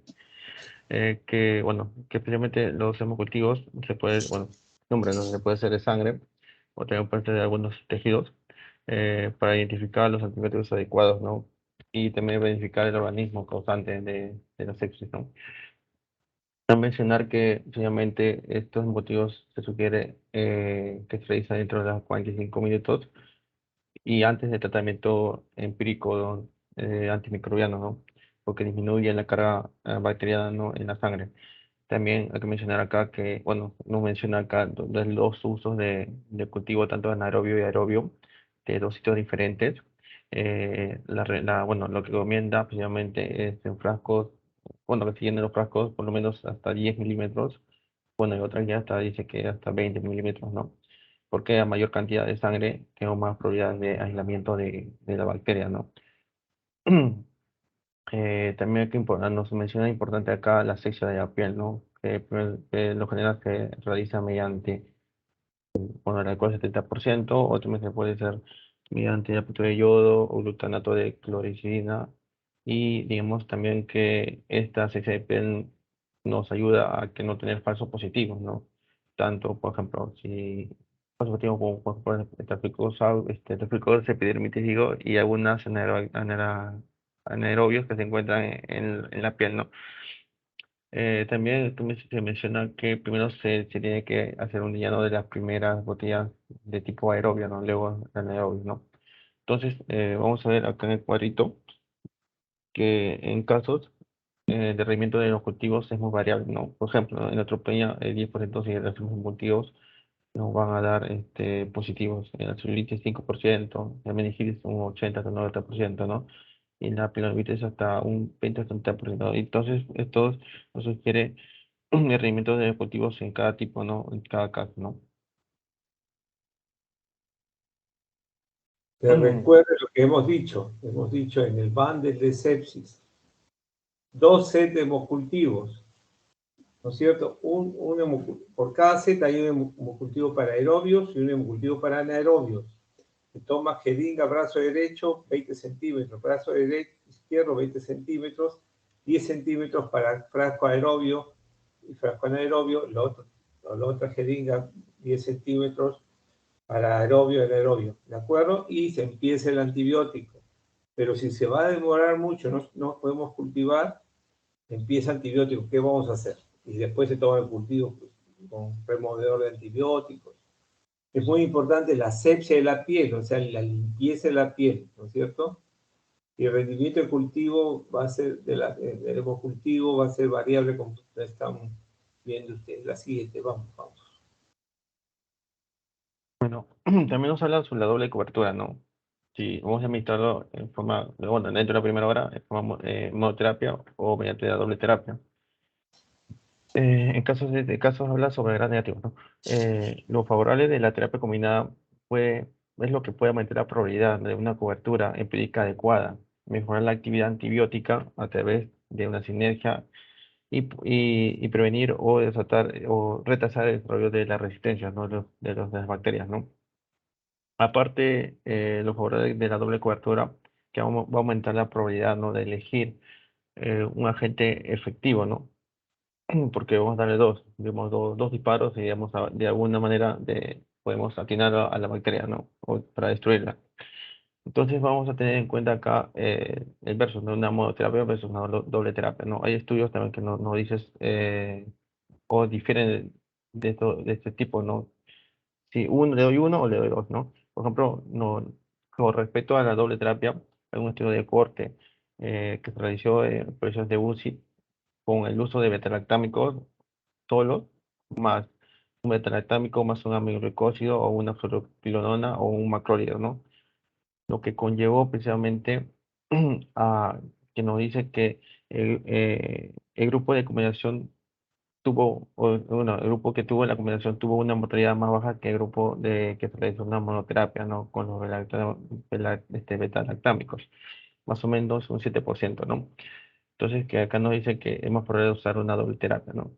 Mientras que hay otros estudios que nos dicen el uso de la monoterapia, como Peña y sus colaboradores, que realizó más o menos una población de 600. En este caso sí se realizó en caso de bacteremias con el PAE, que es Pseudomonas aeuginosa, eh, que incluye también había cepas de multiresistencia, ¿no? En este caso nos dice que es más por realizar bueno, una monoterapia. Digamos, no hay o no se encontró unas diferencias este, tan resaltantes tanto en la mortalidad si yo uso una terapia única o una doble terapia, ¿no? También no tampoco en este estudio tampoco no dice que no encontró tampoco una mejoría de sinergia tanto en los antibióticos con doble terapia, ¿no?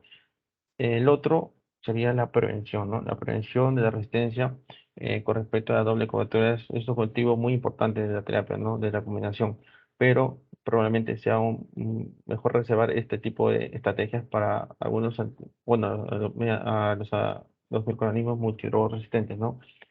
Que requieren una duración más prolongada de tratamiento. Otro, bueno, en última instancia, la decisión de utilizar una terapia o doble terapia o más antibióticos en caso de sepsis se tiene que tener en cuenta principalmente la epidemiología local y las características individuales del paciente, ¿no?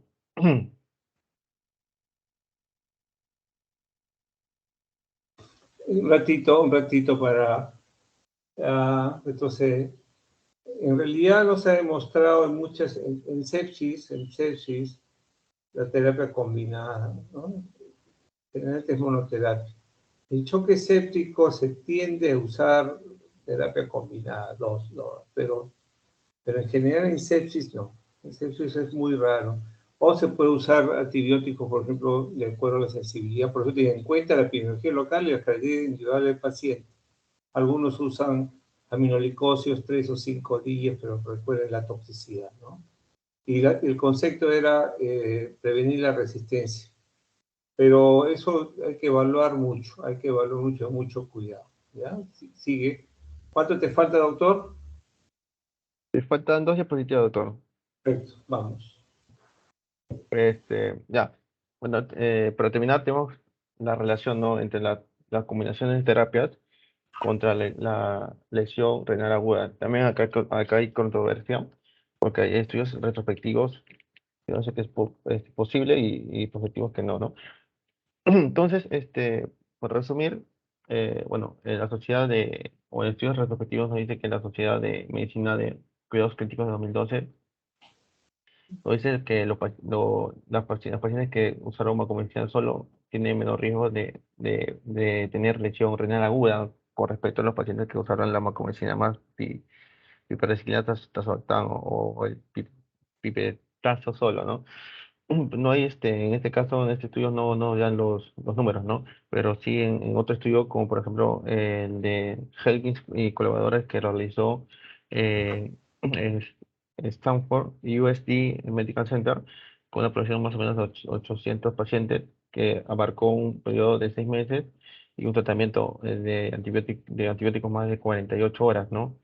Y en este caso, el criterio de una lesión renal aguda se verificó por la muestra de la creatinina, ¿no? Sérica superior a 0,5 miligramos por decilitro o cuando aumentó más de un 50% de la primera dosaje inicial, digo, ¿no? Entonces, los resultados, como se observa, ¿no?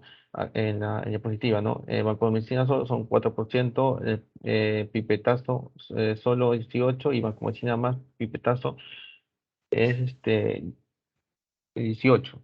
Entonces, igualito, como vamos a ver, se está repitiendo la investigación anterior, ¿no? El otro sería el MIS y colaboradores, ¿no? Que, bueno, está igualito. Banco Pipetazo 40% y Banco solo 9%, ¿no? Hay que mencionar que en este artículo, bueno, en este estudio, ay, en este artículo, el dosaje de la creatinina no abarcó el 50%, sino 1.5, bueno, por 1.5 más del dosaje inicial, ¿no? De la creatinina, ¿no? En suero, ¿no? Bueno, el último artículo es el Monster y colaboradores, que también nos dice que vancomicina y pepetazo es 29%, en comparación con el banco, más otro el tratamiento, como se me un 13%, ¿no? Entonces, en conclusión acá, con respecto a los estudios retrospectivos, que más banco, más pipetazo, se sugiere daño renal agudo, ¿no? Con respecto a los estudios prospectivos, recientemente bueno, en el artículo nos dice que se ha publicado, ¿no? Un primer estudio prospectivo, ¿no? Diseñado para evaluar tanto el daño renal agudo y, bueno, y realizó un estudio de corte, ¿no? Abierto, en lo que participó en un centro médico académico 85 personas, ¿no? Pero lo malo de acá es que no llegó a la meta, que era de 120 pacientes. Por ende, no, digamos, no es muy válido este tipo de investigación, ¿no? Pero sí el resultado que nos dio, precisamente que también el uso de banco, pipetazo, tiene 37% de tener lesión renal aguda, ¿no? Entonces, se ha realizado estudios en varios grupos, ¿no? Diferentes, con pacientes de medicina interna, UCI, incluyendo estudios prospectivos que muestran este efecto adverso, ¿no? Que va a ser la lesión renal aguda. Es muy difícil. Sí, solamente para, escúchame una cosita. Es muy importante que evalúen ustedes la lesión renal aguda que pueda producir cada droga y en combinación. Y una de las combinaciones que en los últimos años ha aparecido y que hay que tener mucho cuidado y se usa mucho es vancomicina piptazo. Y miren el porcentaje, 30%, 40%, traten de evitar, ahí sale por ejemplo 18%, dependiendo de los estudios. Pero fíjese que piptazo también tiene solito su daño, igual que banco, ¿no? Hay que observar muchos, aquí hay que sopesar riesgo-beneficio de acuerdo a lo que tengamos para tratar a los pacientes, ¿no? Tenga mucho cuidado y tome en cuenta eso. Siga, doctor, disculpe la interrupción. No, doctor, entonces, es muy difícil, en conclusión es muy difícil concluir, ¿no? Porque te faltaría estudios más prospectivos para validar esto que menciono en conclusión, ¿no? Que tanto la vancomicina más pipetazo, más pipetazo solo, tienen lesiones de renal aguda, ¿no? Bueno, esta es la última diapositiva que van a ser las conclusiones, ¿no? Principalmente las conclusiones es el uso de antibióticos en las primeras horas, en la primera hora, ¿no?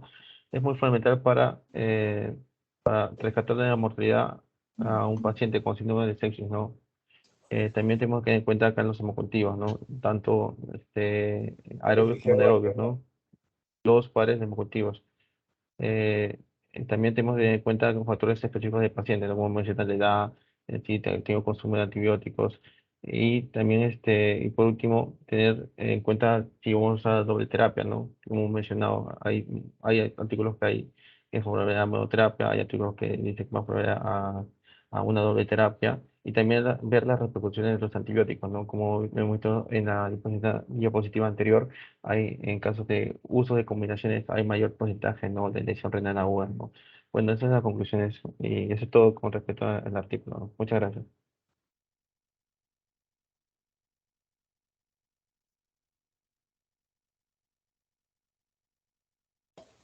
Ok. ¿Cuál sería tu recomendación? Esas son conclusiones, pero digamos, viendo con tus propias palabras, y no estás repitiendo el concepto de lo ¿qué has sentido al revisar el tema? ¿Qué has aprendido para ti? ¿Qué te ha hecho pensar? Ya, precisamente, igual, como Como bueno, la primera hora, ¿no? De los antibióticos para disminuir el riesgo de mortalidad. Esto, bueno, eso siempre, con la Ujú. clase del siglo anterior me quedó bien claro, ¿no? Acá, bueno, lo que me hizo, digamos, más dificultad es las terapias, ¿no? Por respecto, digamos, si es una terapia desconocida o si, si es de punto focal, digamos, de pulmonar o de foco urinario, ¿no? Ver qué antibiótico darle. Bueno, esto para mí me pareció un poco complicado, eh, pero bueno, cuando vi la guía, digamos, me gustó, digamos, y también ver precisamente las complicaciones, ¿no? De cada paciente. O sea, es un mundo, es muy amplio para explicarlo Lo que tienes que solamente. aprenderlo, si no, no vas a poder tratar, ¿no es cierto? Sí, Ok. doctor. La delegada, ¿alguna pregunta? Mientras voy hablando con la delegada, delegada, Sí, delegada, doctor, ¿ya la se fue? escucho. ¿Se quedó dormida? Ya, delegada, ¿La ¿el jueves escucho? a qué hora empezamos? ¿A qué hora empezamos el jueves?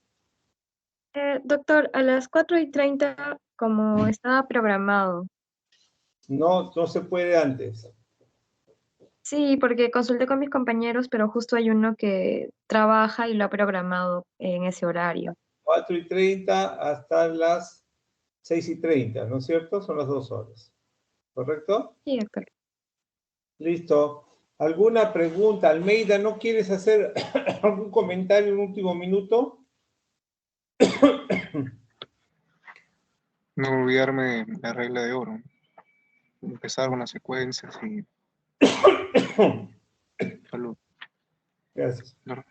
Empezar con me quedo con la regla de oro, no solamente medicina 2, sino ahora también con lo que ha visto, lo que ha hablado Renzo y el compañero Bacho también, ¿no? El tema del homocultivo y empezar antibioterapia empírica, ¿no? Y a pesar de no contar con el homocultivo en la primera hora.